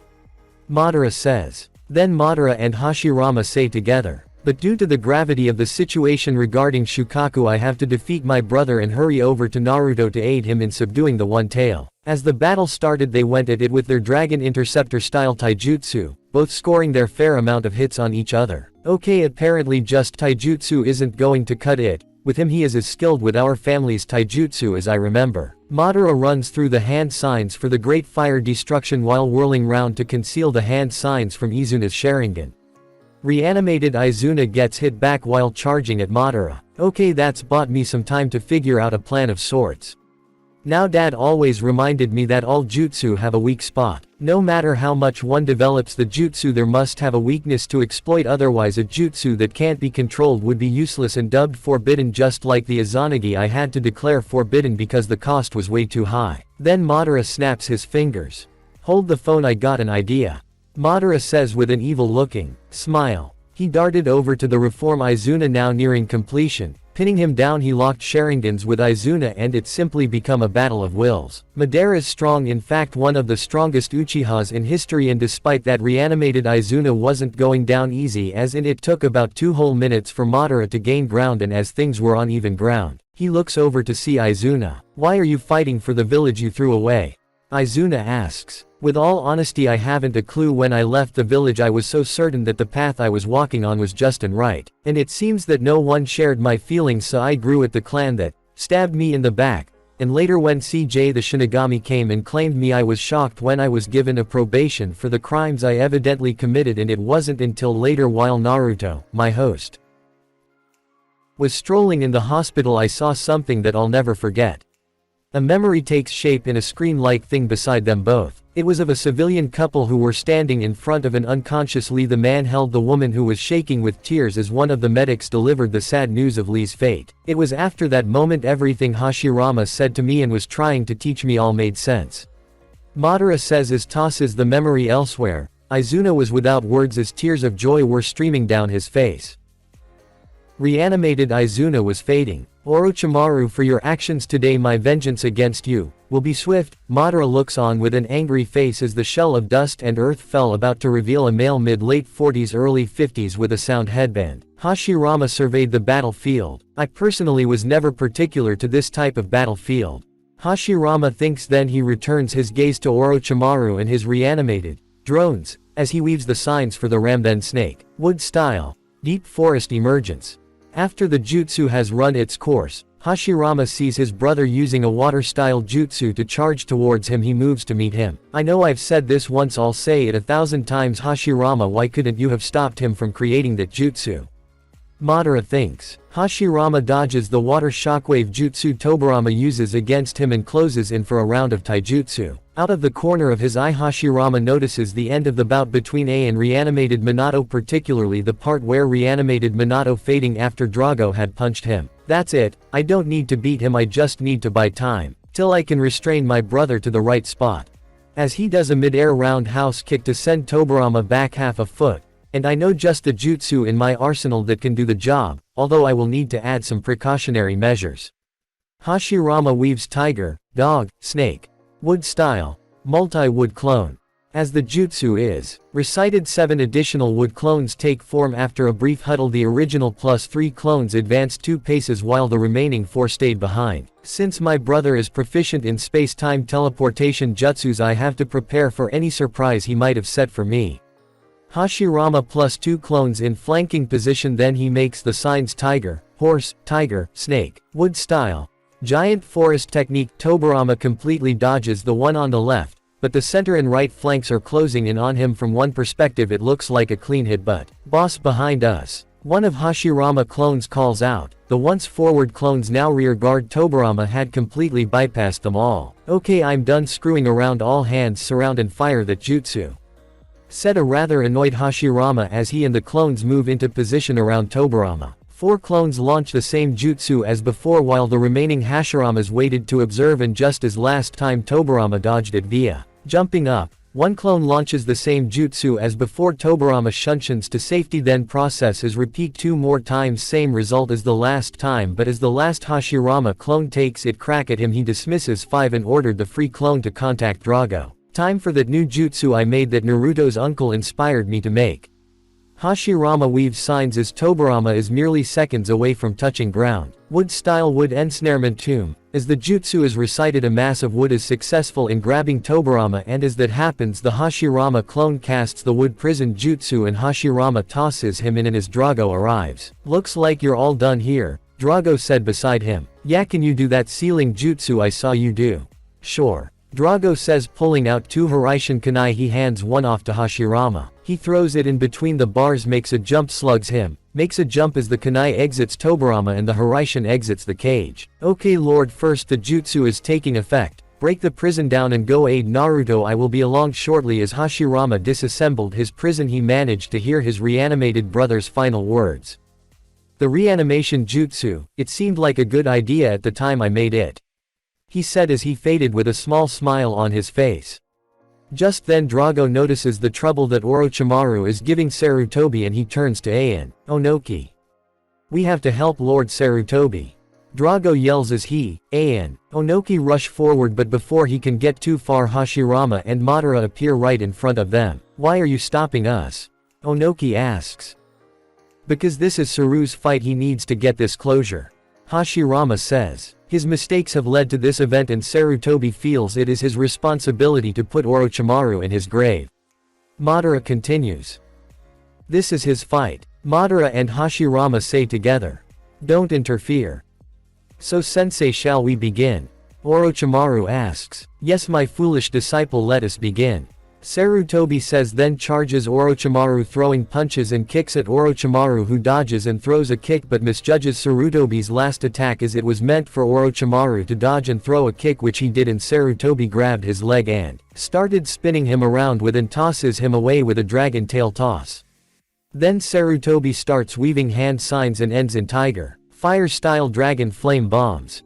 The extreme blast of fire rocketed toward Orochimaru, who panicked a bit but then leapt to the side and then charged his old sensei with blows and kicks, but Sarutobi either dodged the blows or blocked them. After a few minutes of taijutsu, Sarutobi launches a well-timed attack and falcon punches Orochimaru away. Then he bites his thumb and starts making the hand signs for the summoning jutsu, then slams his palm on the ground. Summoning jutsu. Appear monkey god Enma. In a flash of smoke Enma appears and walks forward on all fours. So a troublesome thing has appeared. That old monkey Enma. Orochimaru, Enma says, noting the old snake's appearance. I knew this was happened. You fool Sarutobi, you should have killed him back then. Better late than never. Sarutobi responds, it's too late. Enma. The adamantine staff. Orochimaru's eyes widen in fear as he rushes forward to stop Enma's transformation, but Enma slams his head down, then Donkey punches him away. Transform. Enma roars out and transforms into the adamantine staff. I will let that go for now, things are finally starting to get interesting. Orochimaru says, then he presses down on his stomach and a snake emerges from his mouth and unhinges its jaw to let loose the Kusanagi blade, and Orochimaru grabs the sword and prepares for battle. Let's go, Enma. Sarutobi calls out as Enma shrinks to the staff. No matter how hard my body is, the Kusanagi will still hurt me. Enma tells Sarutobi, who then charges Orochimaru, then jumps into the air and Enma extends to blast Orochimaru's head off. But Orochimaru dodges and then does a couple of backflips as Sarutobi lands and he starts twirling the staff and Orochimaru enters a defensive stance, then Sarutobi swings the staff which Orochimaru blocks and counter-strikes, but Sarutobi blocks and strikes again, then sweeps low, forcing Orochimaru to jump into the air, but then the shoots forward intent on running Sarutobi through with his blade, but the staff shoots forward forcing Orochimaru to dodge and end his strike prematurely. Sarutobi throws a few more extended shots in order to catch Orochimaru off guard, but Orochimaru dodges the first two, but the last he has to catch with the flat side of his blade. Then with a slight flick of his wrist he knocks Enma out of Sarutobi's hand, then stabs his blade into the tile, then punches Sarutobi a few times, then jumps into the air and kicks Sarutobi back. Are you okay, sensei? Orochimaru asks tauntingly. Please get up. You were the professor, for knowing all the techniques that exist in Konoha, right? Don't let me down. Orochimaru starts laughing. Lord Hokage, please get up, you must, without you the Leaf Village is lost. Lord Hokage. One of the Anbu outside the barrier calls out. Save your breath, he can't save you now. Orochimaru taunts and starts laughing again. Enma's eye opens up on the staff and looks at Sarutobi with concern. Sarutobi, what's wrong? You're not acting like yourself, your performance is horrible. Why are you hesitating? Put an end to it now. Enma thinks. Sarutobi looks at Orochimaru, his eyes swimming with unshed tears, then one falls down his cheek. Orochimaru. Sarutobi thinks, then his look hardens. Orochimaru, you're a fool. Sarutobi roars, then grabs Orochimaru's arms and breaks them, then kicks his knee out and Enma's arm shoots out of the staff and grabs Orochimaru's throat. Orochimaru, this is the end for you. I'm going to snap you like a twig. Enma grips Orochimaru's neck even tighter until it snaps, but Orochimaru turns to mud and then he rises up only to walk right into Orochimaru's kick, which sends him flying back. Damn, this is harder than I thought, I need to finish it now. Sarutobi thinks. Konoha, forgive me, but I must use the fourth jutsu. Sensei. Orochimaru walks back over to his sword. You seem out of breath. You have aged, I've never seen you in pain like that before. Orochimaru starts laughing. What is so funny? Sarutobi asks. It's pitiful, even you who has been praised at the god of Shinobi, can't beat old age. Orochimaru reaches up and rips his face off, revealing the pale white face of a female. Outside the barrier the Anbu look in shock. What is that? One asks. What is going on? A second asks. Who is that young person? The Anbu captain asks. Who are you? Sarutobi roars. Looks like you can't comprehend it due to how abrupt it was. It's me, Orochimaru. Orochimaru says. Then you've mastered even that forbidden jutsu. Orochimaru starts laughing. You're no longer human, you're a demon, so I finally caught up with you. Sasuke says as he smiles. This is it for you all. Sasuke Uchiha. Temari calls out in fear. No, the boogey man. Sasuke says sarcastically and he rolls his eyes. Damn it. Kabuto swears. You aren't going anywhere. Sasuke says. Sasuke has stopped moving. Pakun says. We have quite a distance to him, though, so you've caught up with him, Sasuke. Naruto thinks. Don't do anything stupid, Gaara is a Jinchuriki, please let us make it in time. Naruto offers up a silent prayer. This sent Pakun, Naruto and Sakura stop. What's wrong, Databane? Did something happen to Sasuke? Sakura asks. I didn't notice it until no, but. Pakun looks at Sakura. You use the same shampoo as me. Sakura face faults, then starts talking to herself. I use the same shampoo as a dog. And she keeps repeating that line and bounces off towards Sasuke. Of all the. Naruto swears as he and Pakun run after her. Damn. Of all the people, this kid caught us when Gaara is still out of it. Kankuro thinks. This is bad. Kankuro enters a battle position. Bring it on then, but Temari leaps into the air and throws 3 kunai at Sasuke at him. Kankuro, take Gaara and run, I will handle him alone. Temari says. But Temari, your chakra still isn't at 100%, hell it's not even at 45. Let me handle it, prioritize Gaara's condition, get him back to strength. Fine. Kankuro runs off. No you don't. Sasuke says as he throws kunai at Kankuro, then he runs after him, but Temari appears right in front of him. Take this. Temari yells and fires a blast of wind at Sasuke, who is forced to jump back. The opponent is the Uchiha. This is bad. I don't have a lot of chakra left, or back for that matter, half of my chakra points are out of it, this is going to suck. With his Sharingan active I'm at an even greater disadvantage, but that still drains chakra, but if he has truly mastered it then I'm in trouble. But if he uses a lot of chakra then I can give Gaara time to escape. Later, Sasuke calls out then runs off after Gaara. Damn it all, he is like Madara reborn or something. It has been 10 and a few years since I left the village. Orochimaru says. He did it. Enma thinks in terror. This is why I could not appoint you to be the 4th Hokage, because of your twisted ideals. Sarutobi yells as he remembers when he found out what Orochimaru was doing. This immortality jutsu keeps one's mind in this world forever. In a way it's a kind of revival jutsu. You find a body, a young body, pour your spirit into it and make it your own. I disguised myself as my old self, so that you could feel delighted at seeing me again, sensei. Aging is pointless, that is what I feel when I look at you.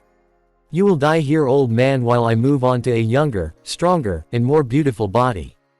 But first I really must thank you and all the Leaf Village for preparing my next body so well. I see it's Sasuke Uchiha you want. That's right, I want Sasuke. So you use a reincarnation jutsu to steal someone's body and make your mind immortal. That face and body. How many bodies have you gone through? 2 or 3 maybe. I am planning to take over Sasukekin's after he grows up to my liking, but for you to regret your life, and curse your fate as you die. Orochimaru's face returns to its normal one. Would you prefer this face better, right, monster? Drago roars out. Just then Hashirama's chakra explodes outward in rage and the forest around him completely enshrouds the barrier, hiding all from view. I couldn't kill him, but I will kill you, now, and correct my past mistake.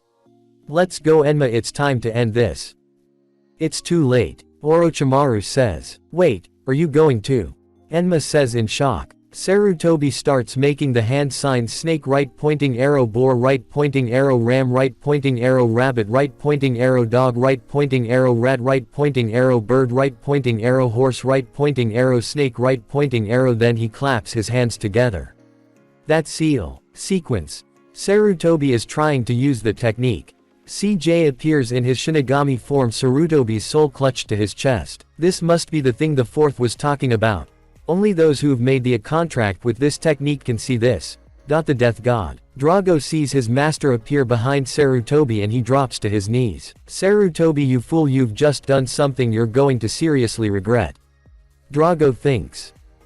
It's too late to do anything now. Orochimaru says. I win, the Hidden Leaf Village will fall. The Leaf Village is my home. Sarutobi says. The Hokage is the supporter of that home, and shall protect it. He is also the inheritor of Konoha's will and passes that will to another.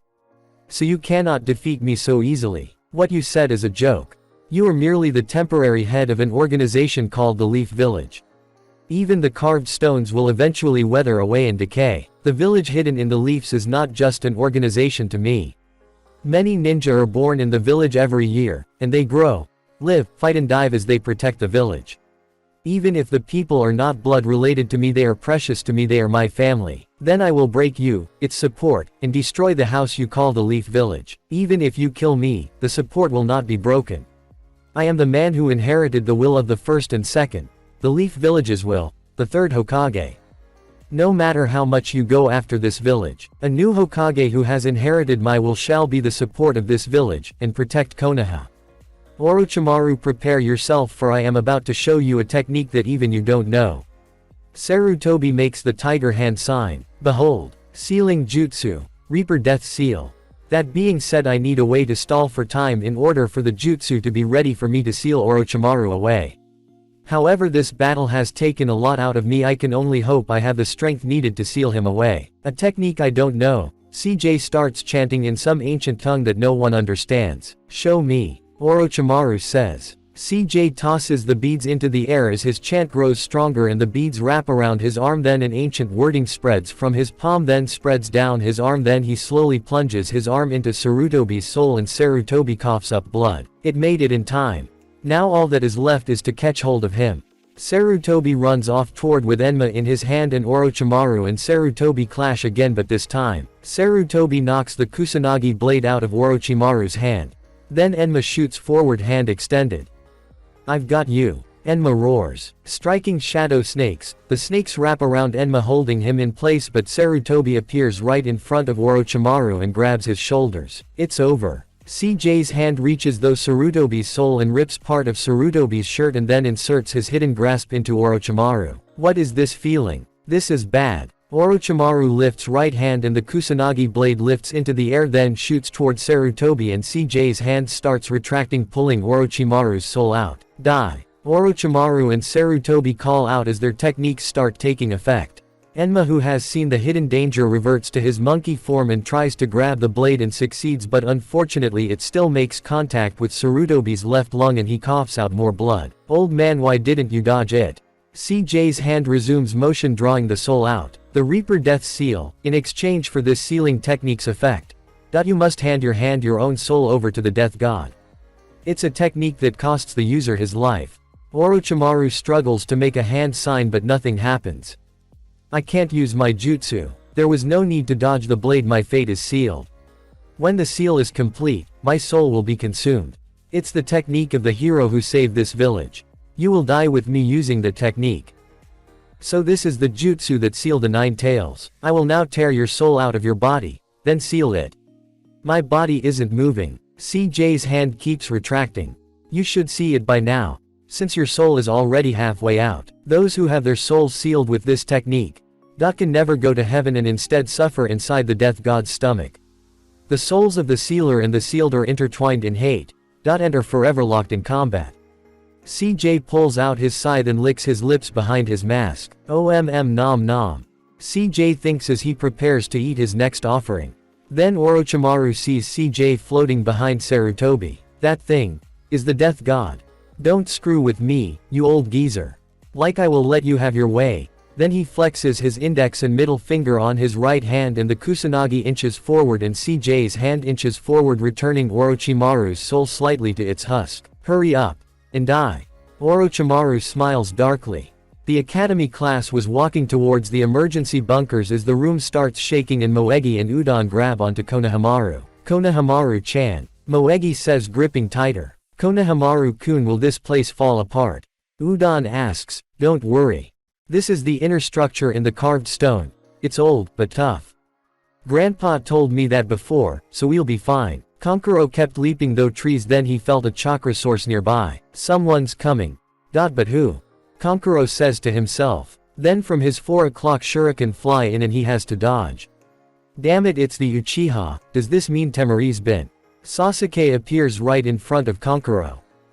Don't run. Sasuke says, huffing slightly.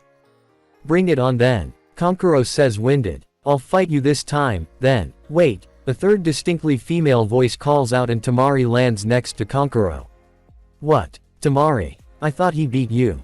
You were okay. Yeah, somehow, but I couldn't stop him at all. No, it was enough time for Gaara to recover, also it caused him to use some of his chakra. Sasuke smirks at Kenkuro's comment. Little did they know I have plenty left. Sasuke thinks. Naruto was getting worried. Shukaku's chakra was flaring dangerously and his chakra was getting stronger by the second. This scent. Hakun, I swear to God, if you are smelling shampoo again I'm going to get a new fur cap. No, it's Sasuke, there are some scents near him, we've caught up. They've completely stopped moving. Are they going to fight? Let's hurry. Then Pakin's nose picks up a new scent. What is this thing made from? A clump of smells. Guys, there is someone other than us after Sasuke. Who? I don't know, but it's not human. Just then Naruto senses a familiar chakra getting closer to Sasuke. Relax guys, it's Shino, I can tell by his chakra. I'll fight him again. Temari says, but then Kankuro rushes forward. Temari, take Gaara and leave. You can't fight anyone. Besides, we don't need anyone to burden us. Kankuro says. But. Go. Kankuro interrupts. Temari looks at Gaara and grabs him then runs off. Looks like I'll have to fight you. I don't care who I fight. Sasuke says. No, a third voice calls out. I am your opponent. You're Shino. Why are you here? Shino points at Sasuke. Before you left the stadium, I put a female bug on you. The female is almost odorless. And the only thing that can smell that faint scent is the male of the same species. The males have a stronger odor to them, though. Sasuke, you go after Gaara, since the match between you and him wasn't completed. I will fight him, since his opponent was originally me. Go Sasuke. Shino, you seem confident, but will you be okay? Sasuke asks. There is no need to worry, in 10 minutes I will back you up. By the time I will be finished. Sasuke says and then he leaps off. Pakun sniffed the air. This is bad, Pakun says as he stops suddenly. Pakun. Sakura asks. Sakura, Pakun. Naruto slams into a tree. Why the hell did you stop Databane? They're getting away at a rapid pace. The scent of Sasuke and 2 others, that is. It seems like Sasuke is going after those 2. What? Sasuke is? Sakura asks. The others are showing no signs of moving, but. Then let's get going. Naruto says, but what? Sakura asks. The 2 others are fighting. We have to take a longer route to catch up. Great. Naruto says and then the 3 of them leap off in a different direction. Temari is leaping through the woods, her chakra seriously low when the movement stirs Gaara. Put me down, Temari. Gaara says. Can you move again, Gaara? Temari asks. Gaara doesn't respond but Temari lands and puts Gaara down and he starts clutching his head in pain again. Kankuro should be delaying Sasuke Uchiha right now. I'll use this chance too. Temari reaches into her shirt and pulls out a packet of soldier pills. I need to hurry or the plan will be. Temari is about to take out a pill when Gaara speaks again. Get away, Temari. Just go over there, you're in the way. Gaara backhands her and then he stands up and Gaara looks at Sasuke who had caught up to him. That's Sasuke Uchiha. Did he get past Kankuro? No, he came here too fast to have done that. Someone else must have shown up. I don't know what you sand guys are planning. But I will stop you. Sasuke says. Plus I'm determined to see the true power of the Shukaku inside of you. Sasuke smirks while Temari's eyes shrink in fear. Then Gaara's skin cracks and he grabs his head in pain as more cracks appear. Is he going to awaken it right here? You've got to be kidding. I won't be able to control him. Stop, Gaara. Did you forget the plan? You are strong, Gaara says. You are called Uchiha, you have friends, you have goals, you are similar to me. By killing you, I can exist in this world as the one who erased your existence. Gaara's skin starts cracking more. I will be able to feel that I am alive. Gaara removes his hand from his closed eye. You are my. Gaara drops to his knees as more cracks appear and his body starts to transform. You. Are. My. Prey. Gaara starts going batshit crazy. Iruka lead everyone out of the tunnels and towards the secret room. Listen up, everyone, even if an enemy shinobi appears, do not panic. Hide yourselves away in the secret room, Iruka says as they continue towards the evacuation center. The Junin and Chunin teachers will protect you with their lives. As they were walking up the stairs by the first Hokage's face they felt some rock falling and they looked up to see a crack appear in Sarutobi's stone face. What a bad omen, Iruka thinks in horror. Grandpa. Konohamaru thinks in despair. Sarutobi was struggling to try and rip Orochimaru's soul from its husk. To have come this far, to have his cursed soul in my hands and not have the strength to finish it. Is it not enough that I am prepared to die? Curse this decrepit old body. Sarutobi thinks in despair. You might have succeeded if you were 10 years younger. Orochimaru thinks triumphantly. Orochimaru flexes his index and middle finger again and the Kusanagi blade inches farther into Sarutobi's chest and CJ's hand and Orochimaru's soul inches back towards Orochimaru. Sarutobi, if you don't defeat him now, the village is lost. Doomed.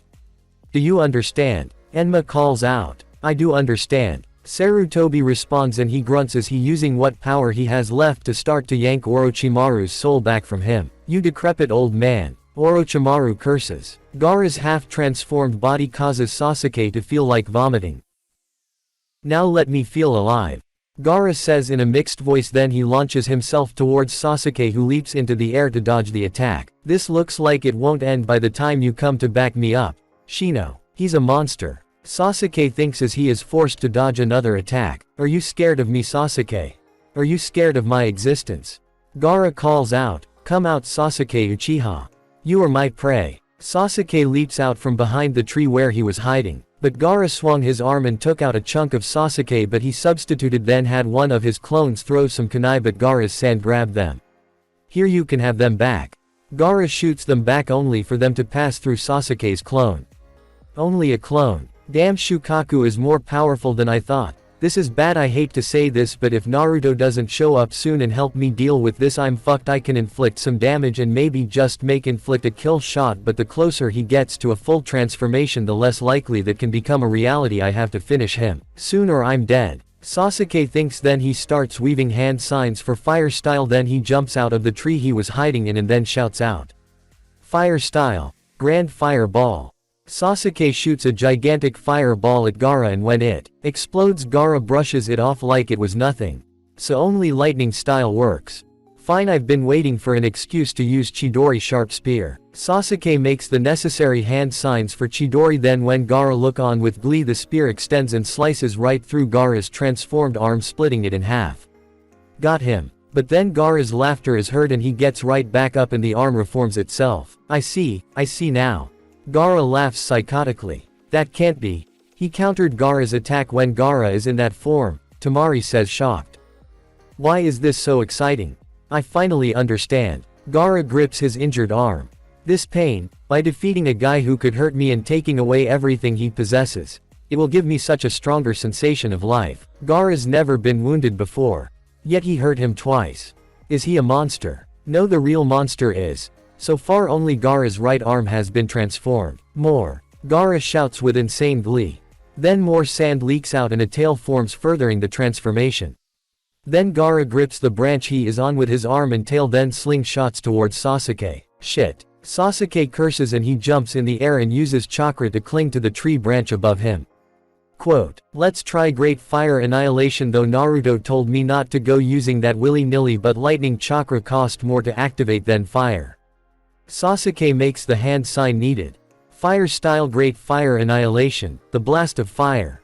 Rockets towards Gaara, who was attempting to slingshot himself again, but Gaara wraps his bijoufied body around himself and shoots towards Sasuke with the force of a cannonball. However, Sasuke notices several thick layers of glass.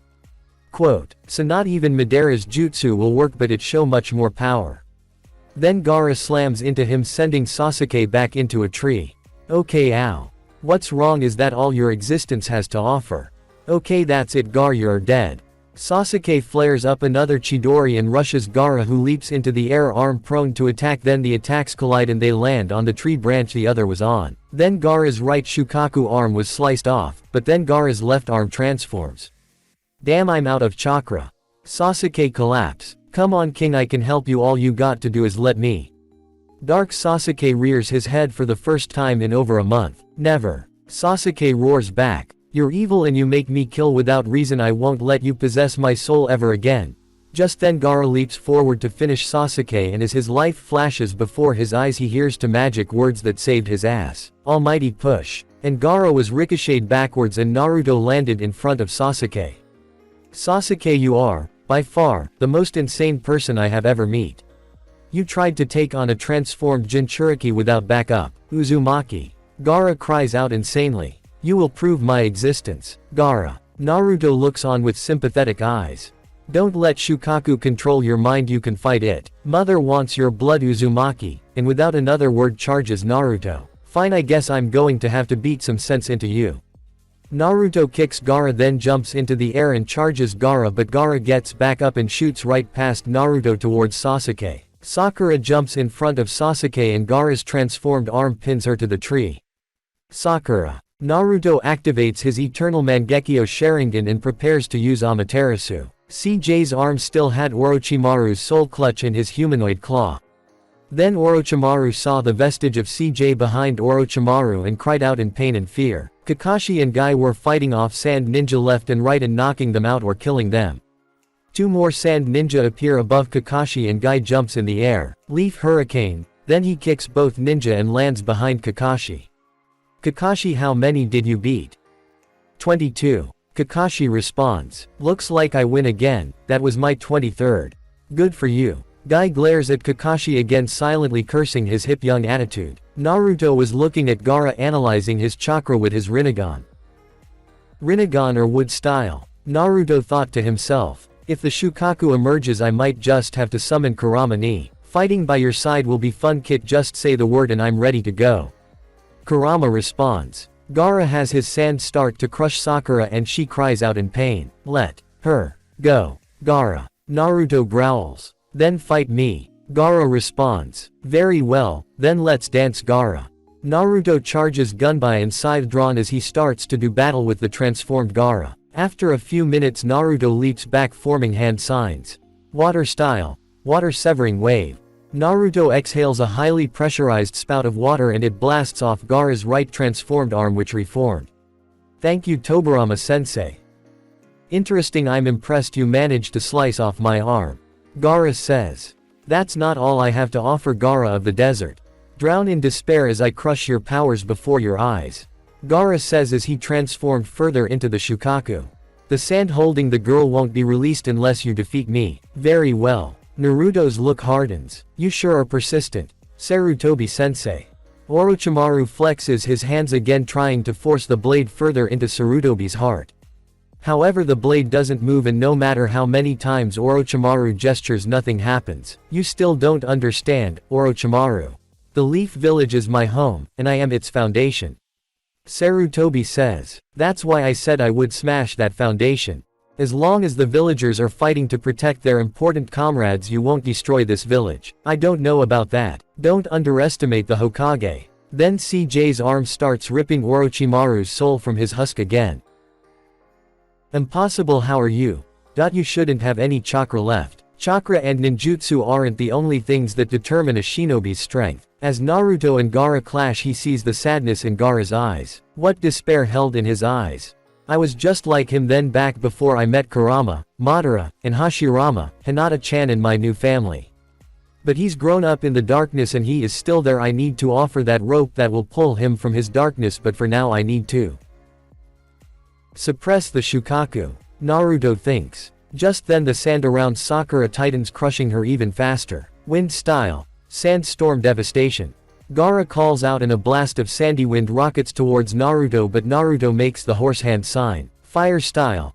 Great fire annihilation. The wave of fire rockets back, cancelling out the attack Gaara sent, then overwhelming it, sending the fire wave crashing into Gaara, but Naruto made another set of hand signs. Wind style.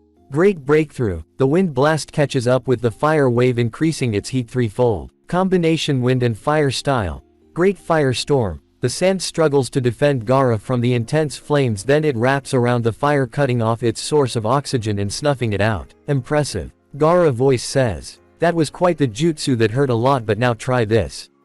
Sand shuriken. The sandy chunks rocket towards Naruto, who holds out his hand. Almighty push. The sand shuriken bounce off the attack, and then Naruto jumps towards Gaara and throws one of his flying Raijin jutsu kunai at Gaara, and then when Gaara throws another attack, Naruto warps and punches Gaara, then flips and handstands on Gaara's back, marking him. Nice try, weakling, but I didn't even feel that.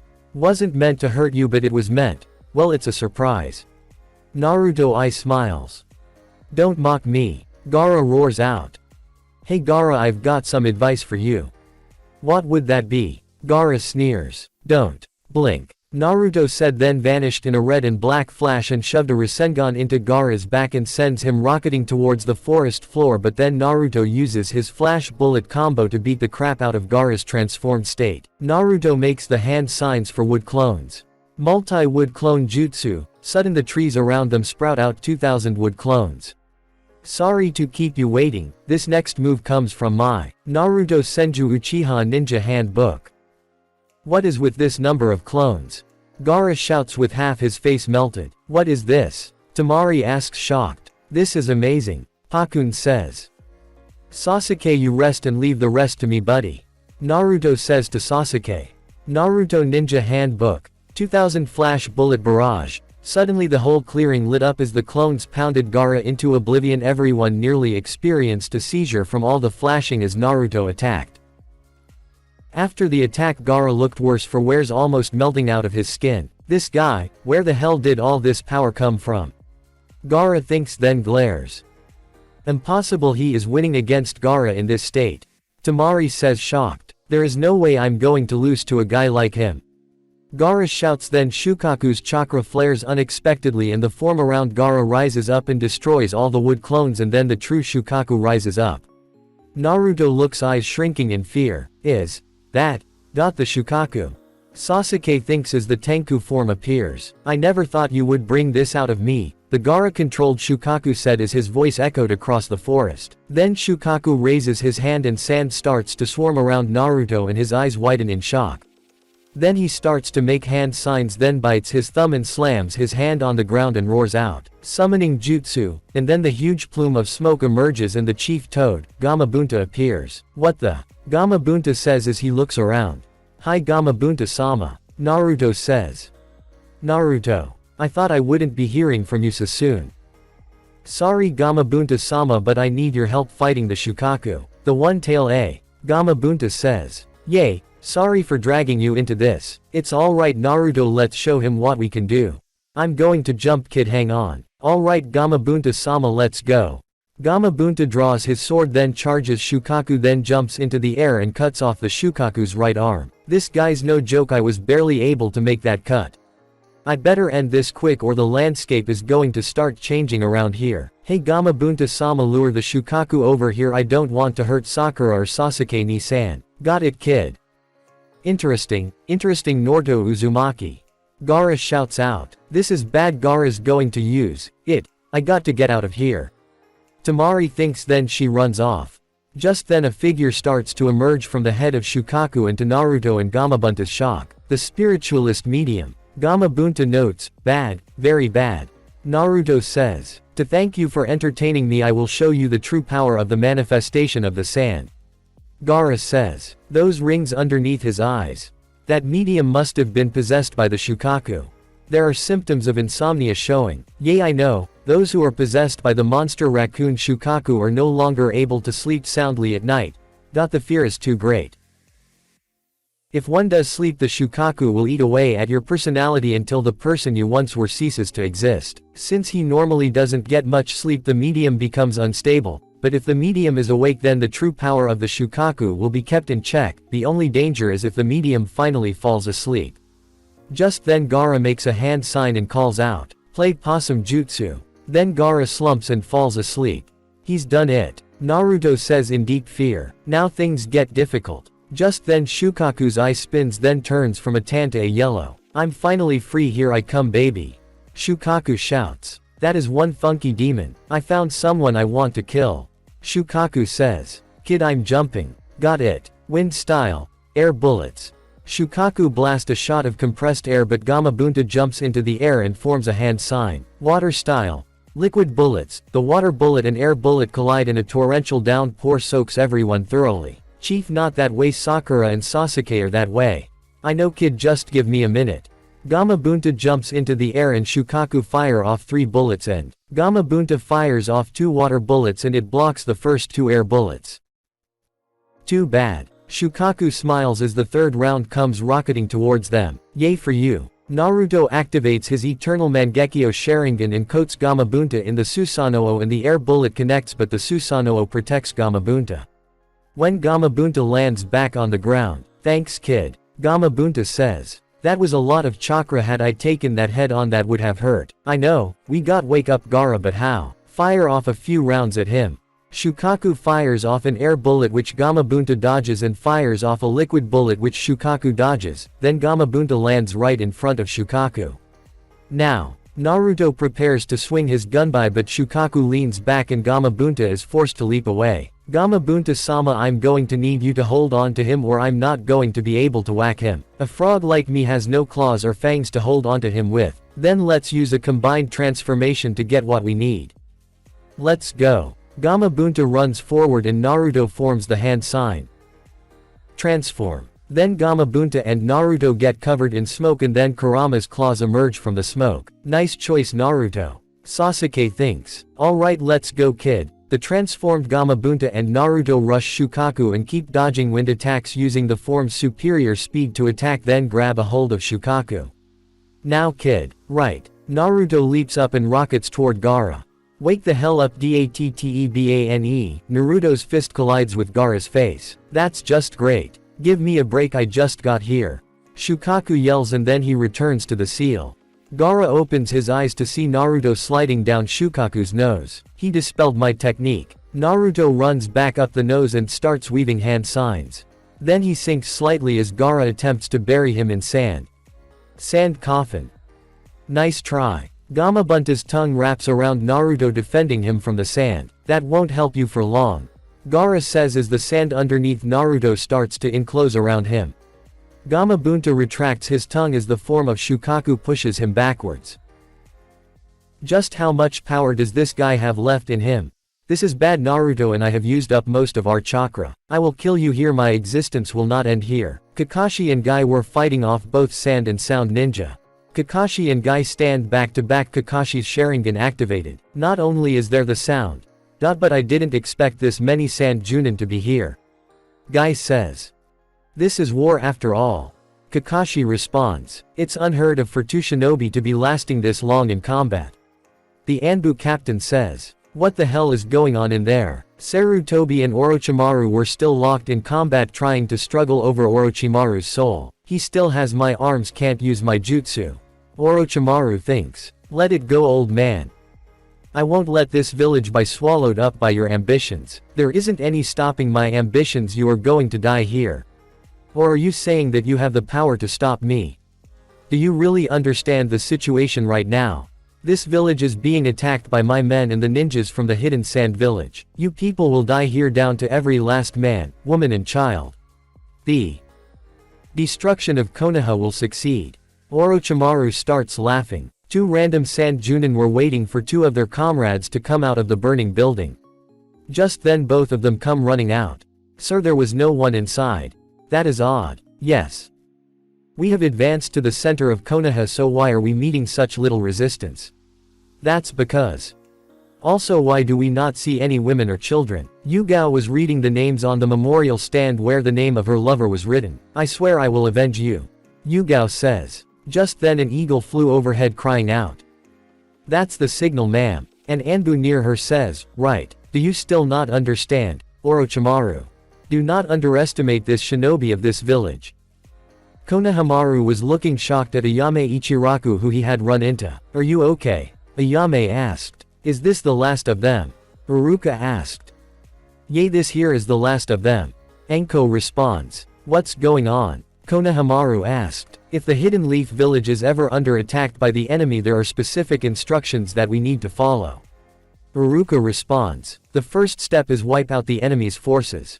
Enko says. If we cannot eliminate them, we are to immediately move up to stage 2. The evacuation of all the civilians.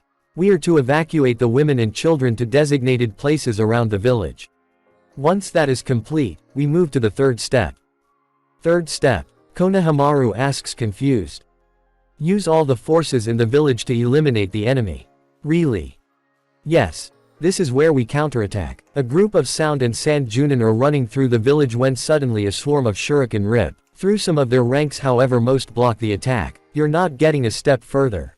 Yugao says, glaring behind her mask. The Shukaku pushes Gamabunta back further and unfortunately they get closer to Sakura and Sasuke. Sakura. Naruto thinks his resolve hardening. I swear I'll protect you. Naruto turns back to Gaara. I will kill you, my existence will not disappear. Gaara sneers. Alright, I didn't want to do this but you leave me no choice. Naruto claps his hands together and starts gathering chakra into his palms. Naruto, stop. Kurama says. Planetary devastation here would kill us all. Then what do I do? Use my chakra and give him a good smack and disrupt the Shukaku's chakra completely. Alright Ni-san, let's do it. Kurama chakras starts flowing though Naruto forming the first tail, then shortly after the second tail forms. Several Sand Junin charge Hiashi but he knocks them aside with ease. "What are you guys doing? It's just one man," one calls out, but then Hiashi starts rotating, blasting the remainder aside. "The Hyuga are the strongest in the Leaf Village. Remember that." My body won't move," one Sand Chunin says. Quote, "Come on fellas, you've never heard of the Shadow Paralysis Jutsu, then you're going to love this next one," Shikaku says, then he makes a hand sign. The Leaf Village's Shadow Strangle Jutsu.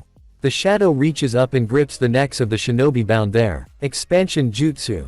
Choza calls out and starts crushing enemy shinobi under his feet.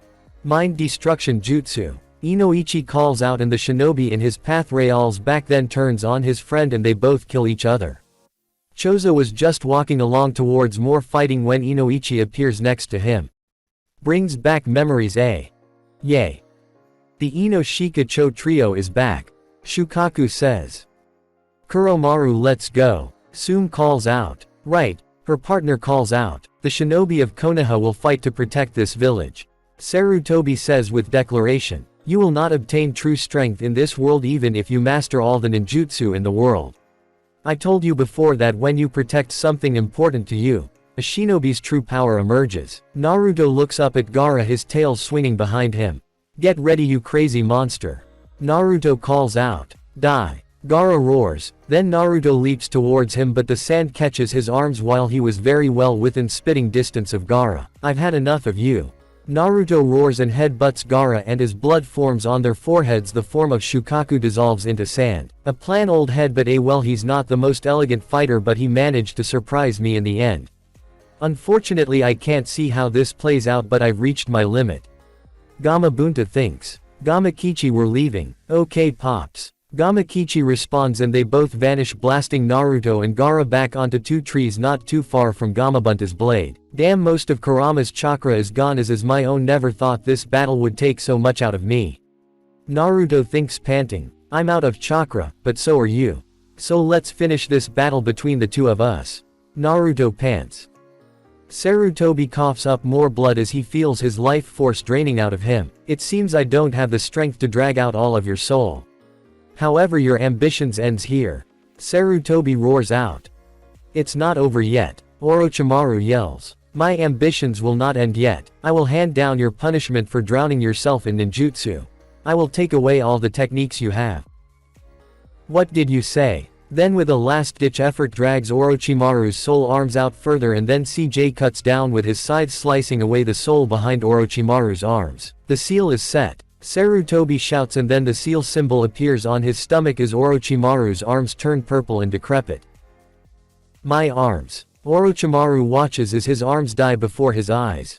There you have it, your arms are useless to you now, and without your arms you will never be able to form another hand sign. Ninjutsu is forever out of your reach.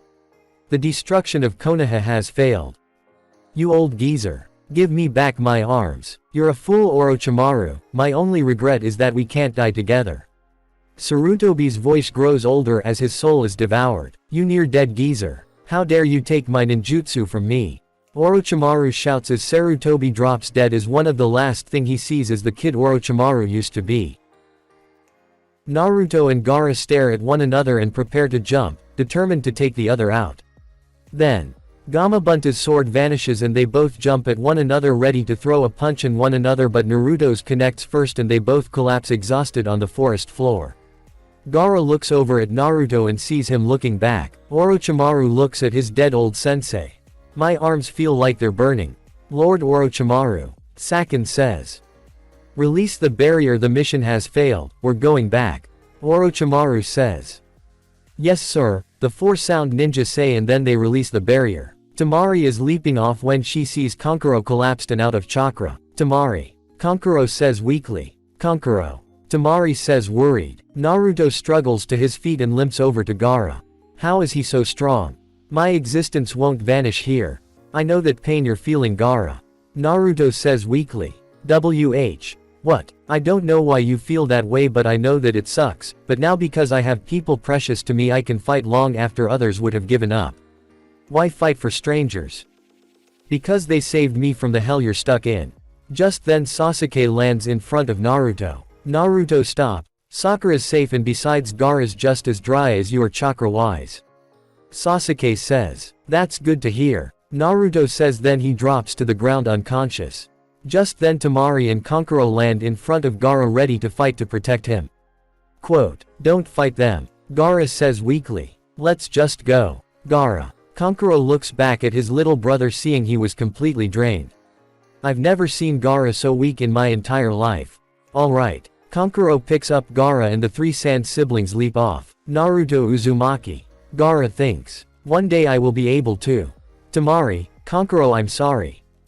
It's fine Gaara. Kankuro says as they leap off. Several Junin and Chunin as well as a couple of Anbu and the Raikage, Tsuchikage and Jiraiya had gathered around the fallen corpse of Sarutobi. So even after we leveled the playing field for Lord Third he was still too much for him. Drago says sadly then he leaps away toward the village. He may have been my enemy for a long time but I still mourn his passing. Onoki says. He fought with bravery and the strength of a great ape. My village, as well as myself, will weep at his passing. Ace says. Sasuke was carrying the unconscious Naruto over his shoulder and leaping back towards the village. Jealous king. Jealous that your rival defeated an opponent that you couldn't. Dark Sasuke asks.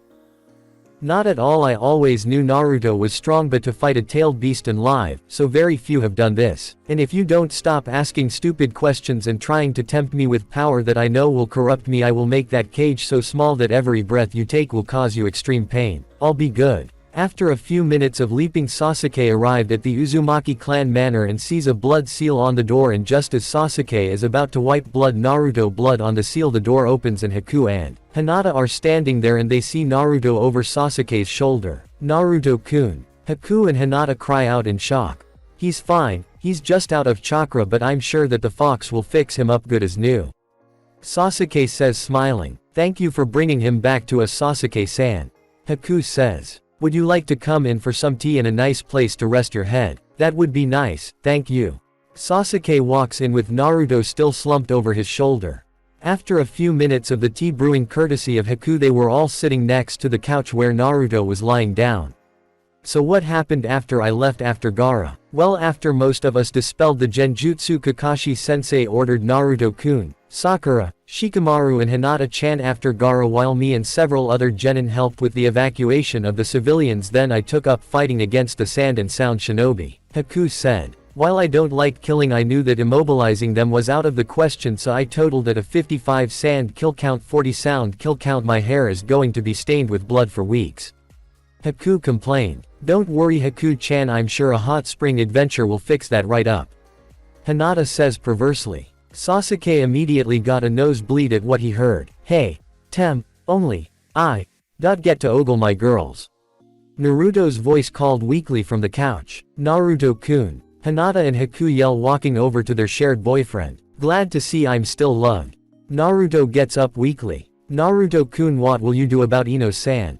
Haku asks. Well, she is cute and I won't deny I have feelings for her, but we have to get the fangirl tenacities out of her. We can do that. Haku and Hinata smile evilly. Just then Drago walks in with a somber look on his face. Naruto, I've got some bad news. Sarutobi-sama fell in battle against Orochimaru. Drago says. What? Gigi, dead. Naruto's smile drops and after a minute it sinks in and he starts weeping uncontrollably, and Drago give him a hug, letting him just let it out. The whole village had gathered to honor the fallen, who died in the line of duty. Suddenly it starts raining. Rain. Kurenai looks shocked. The sky is crying too. Today we mourn the passing of the honorable third Hokage who gave his life in order to protect the village. Kaharu says. One by one shinobi walk up and lay a white flower on the grave. Why did Gigi have to die? Naruto thinks. Just then he hears Konohamaru crying next to him.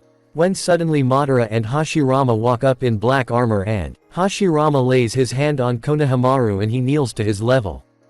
It's never easy to bury a loved one, is it, child? Hashirama asks him, I once had to bury my father when he lost his life in the battle against the Uchiha clan. I had lost my brother to my own foolishness and my ambition for power. I lost many during the great ninja wars, but that it still doesn't lessen the pain I feel every day I think back to what happened. Madara says some of the crowd were murmuring and wondering why the first was there and more importantly why Madara was there. I was Sarutobi's teacher. I viewed him as the son that I wanted. My brother was very attached to him as well. Hashirama lays a flower on the grave, then Madara walks up and does the same. I didn't have the same emotional attachment to Sarutobi, but I knew him. That kid was something else.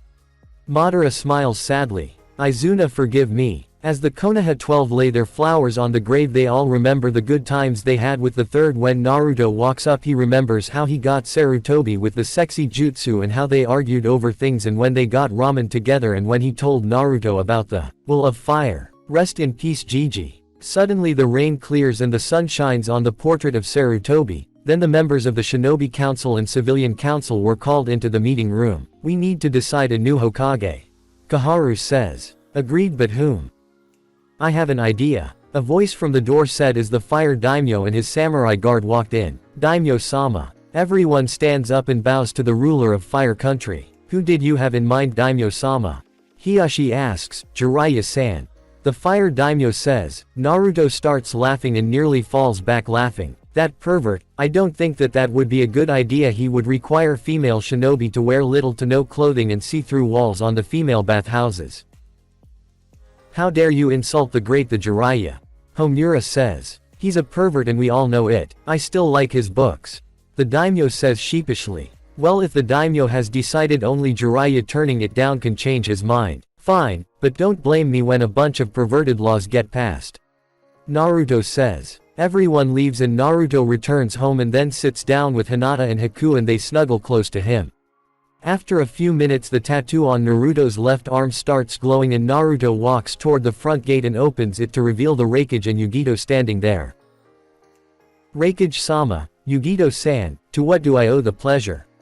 Naruto asks. Naruto, we need to talk to you. Says. Of course, Raikage-sama, would you like to come in? I think we still have some tea left. If not, I can brew us more. Thank you, Naruto. I think I will take you up on that offer.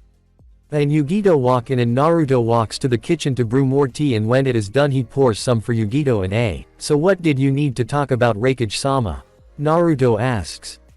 It's about Yugito here. Looks at Yugito and smiles encouragingly at her. Well, you see, Naruto Kuna-sama wants to strengthen ties with Konoha and as such want to set up an arranged marriage, but I told him that the only man who captured my heart was you, Naruto-kun. As such, I would like to be a part of your little harem you have going on. Yugito says, indicating Haku and Hinata. While I can't deny that I have strong feelings for you, I have to ask, was this against your will? Naruto asks. If I had not fallen for you, then it would be another girl from the village, but I am a willing participant. In that case, Raikage-sama, I humbly accept your proposal, but I do have one question. What would that be, Naruto? Asks. Where will Yugito-chan be staying? Well, until a new Hokage is elected I can't make it official, so until then she will stay back in Kumo. Once a new Hokage is decided, whoever that might be, Yugito will move to the Hidden Leaf. Very well, but I would like to mark her with my flying Raijin mark so I can warp to her in case she needs me. That's fine. Yugito-chan, if you could remove one of your bandages, I will mark the skin beneath it.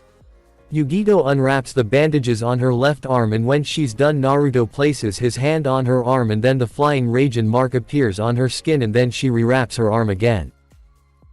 Thank you, Naruto-kun. Yugito says. No problem, Yugito-chan. Naruto smiles. Jiraiya was sitting on a perch with a good view of the female hot springs. Nice, very nice. The ladies of Konoha are just as hot as ever. Jiraiya says perversely. You still do those foolish things, a voice from behind Jiraiya says. I'm gathering data, after all. Jiraiya doesn't turn around. Old man Homura and Kaharu-sensei, What do the advisors want with me? What do we want? You should already know without us telling you. Homura says. Jiraiya stands up and turns around looking serious at the two advisors, then he smirks. You don't have to look so serious. The talks with the sand went well, right? The Hidden Sand Village publicly stated that Orochimaru set them up. Also, they have surrendered to Konoha. So the topic is no longer relevant. Konoha had no choice other than to accept their surrender in order for us to revive our power. Koharu says. But Konoha's power has declined enormously. In this situation we must prioritize preparations for worse situations. So, until the village's power is restored we have decided to gather the top people from each squad. And assemble an emergency executive committee to death with this problem. But first, we need a trustworthy and strong leader. There are so many problems right now, and not just Orochimaru. You don't have to waste your time reporting such things to me. I'm going to resume my research now. Jiraiya says, let me tell you the one basic thing we have all agreed on. We need a 5th Hokage as soon as possible, and during the council meeting the daimyo voted you as Hokage. Homura says. Unfortunately, I'm not very well suited for that. It has already been decided. Also if you, the ninja praised as one of the Sannin, are not suited for this, then who is? Have you considered Naruto Kid's plenty strong? Jiraiya asks. That brat Hokage. Never. Koharu says. Then in that case I only have one other option in mind, the last of the 3 Sannin, and my old teammate, Tsunade. Homura and Koharu look at one another then back at Jiraiya. It's true that she may be capable of it. But no one has seen her in years. I'll find her. You have no problem with that, right? But the witty Tsunade is better suited for it than a lazy person like me. What's your decision? Okay, we will take that into consideration, however I will make 3 Anbu members accompany you on your search for Tsunade. Don't worry, I won't run away. People to watch over me will only be a bother. However there is one person I want to take with me on this journey. If you're taking Naruto with you Lord Jiraiya, I want to come too. A third voice says from right behind them and Drago steps out of the shadows. Koharu and Homura freak out that an Anbu had snuck up on them completely undetected. Sorry you haven't given me a reason for me to bring you along. Jiraiya responds. Drago pulls out some papers and hands them to Homura. This is, Homura says, a signed resignation letter from Anbu Black Ops by our late 3rd Hokage. Drago says as he removes his mask. And a document bearing your objection. Jiraiya's eyes widen to the size of saucers at the sight of what looks like his pupil Minato. Minato was never told he had a brother. Jiraiya thinks shocked. Don't look so surprised, now come on, we have a wandering Sannin to find, and we can talk later. Naruto had been enjoying a heavy make-out session with his girlfriends when an Anbu arrived and bowed. Uzumaki-san, the late Lord Third left you some things in his last will and testament. The Anbu says. And what would those be? Anbu-san? A triple S rank classified file as well as 2 large scrolls, one with the kanji for flash, the other with the kanji for red death. The Anbu responds handing Naruto said items. Thank you Anbu-san. Naruto says and then the Anbu departs and Naruto walks back inside and opens the file marked, Uchiha Clan Massacre. And started to read its contents. After a few minutes of reading Naruto's eyes widen in shock. Itachi was preventing a coup. Hashirama says shocked. See, this is the exact thing I was trying to prevent when I didn't agree to the clan alliance. I knew that eventually one of our clans would end up servants to the other. Madara says. Should we tell Sasuke? Naruto asks his sensei. No, not yet, but should Itachi fall in battle or some event occur where he needs to learn the truth, then we will him. Hashirama says. Alright. Kakashi was standing outside the dumpling stand reading his make-out violence. When he notices Kurenai and Asuma walking towards him. Hey there you two, you two get along well. Kakashi says and Kurenai blushes slightly and looks away. Idiot, I'm here because Anko asked me to buy her some dumplings. Kurenai says. And what are you doing here? Asuma asks. Well, I came here to buy an offering and I'm meeting someone here. Kakashi looks over to where 2 men in black cloaks with red clouds are sitting. Sasuke, that is. The man without the gigantic bundle on his back clenches the cup tighter. Oh, it's unusual for you to wait for someone. Asuma looks over at the 2 men along with Kurenai. Is it an offering to Obito? Obito? Kurenai asks. Something like that. Kakashi says. Just then Sasuke walks up and a surprised look on his face. Kakashi. Sasuke asked shocked. It's unusual for you to be here first. I do it from time to time. Kakashi replies. Sasuke looks behind them to see 2 cups of tea and a plate of dangos. I don't like natto and sweets. Oh really? Kakashi looks at Kurenai and Asuma and they both nod then leap off. Sasuke looks up suspiciously. Something happened. Sasuke thinks. The two black-robed figures were walking down the docks when Kurenai and Asuma appeared in front of them. You're not from this village, are you? Asuma asks. Why did you come here? It's been a while, Asuma-san, Kurenai-san. The shorter of the two says. If you know us, you must be a former ninja of this village. The shorter reaches up and takes off hat revealing the face of Itachi Uchiha. Itachi Uchiha. That's it for this video. I hope you all enjoyed the video. Don't forget to like the video, subscribe to the channel, and follow me on my other social media accounts. Anime God here, and I'm signing off.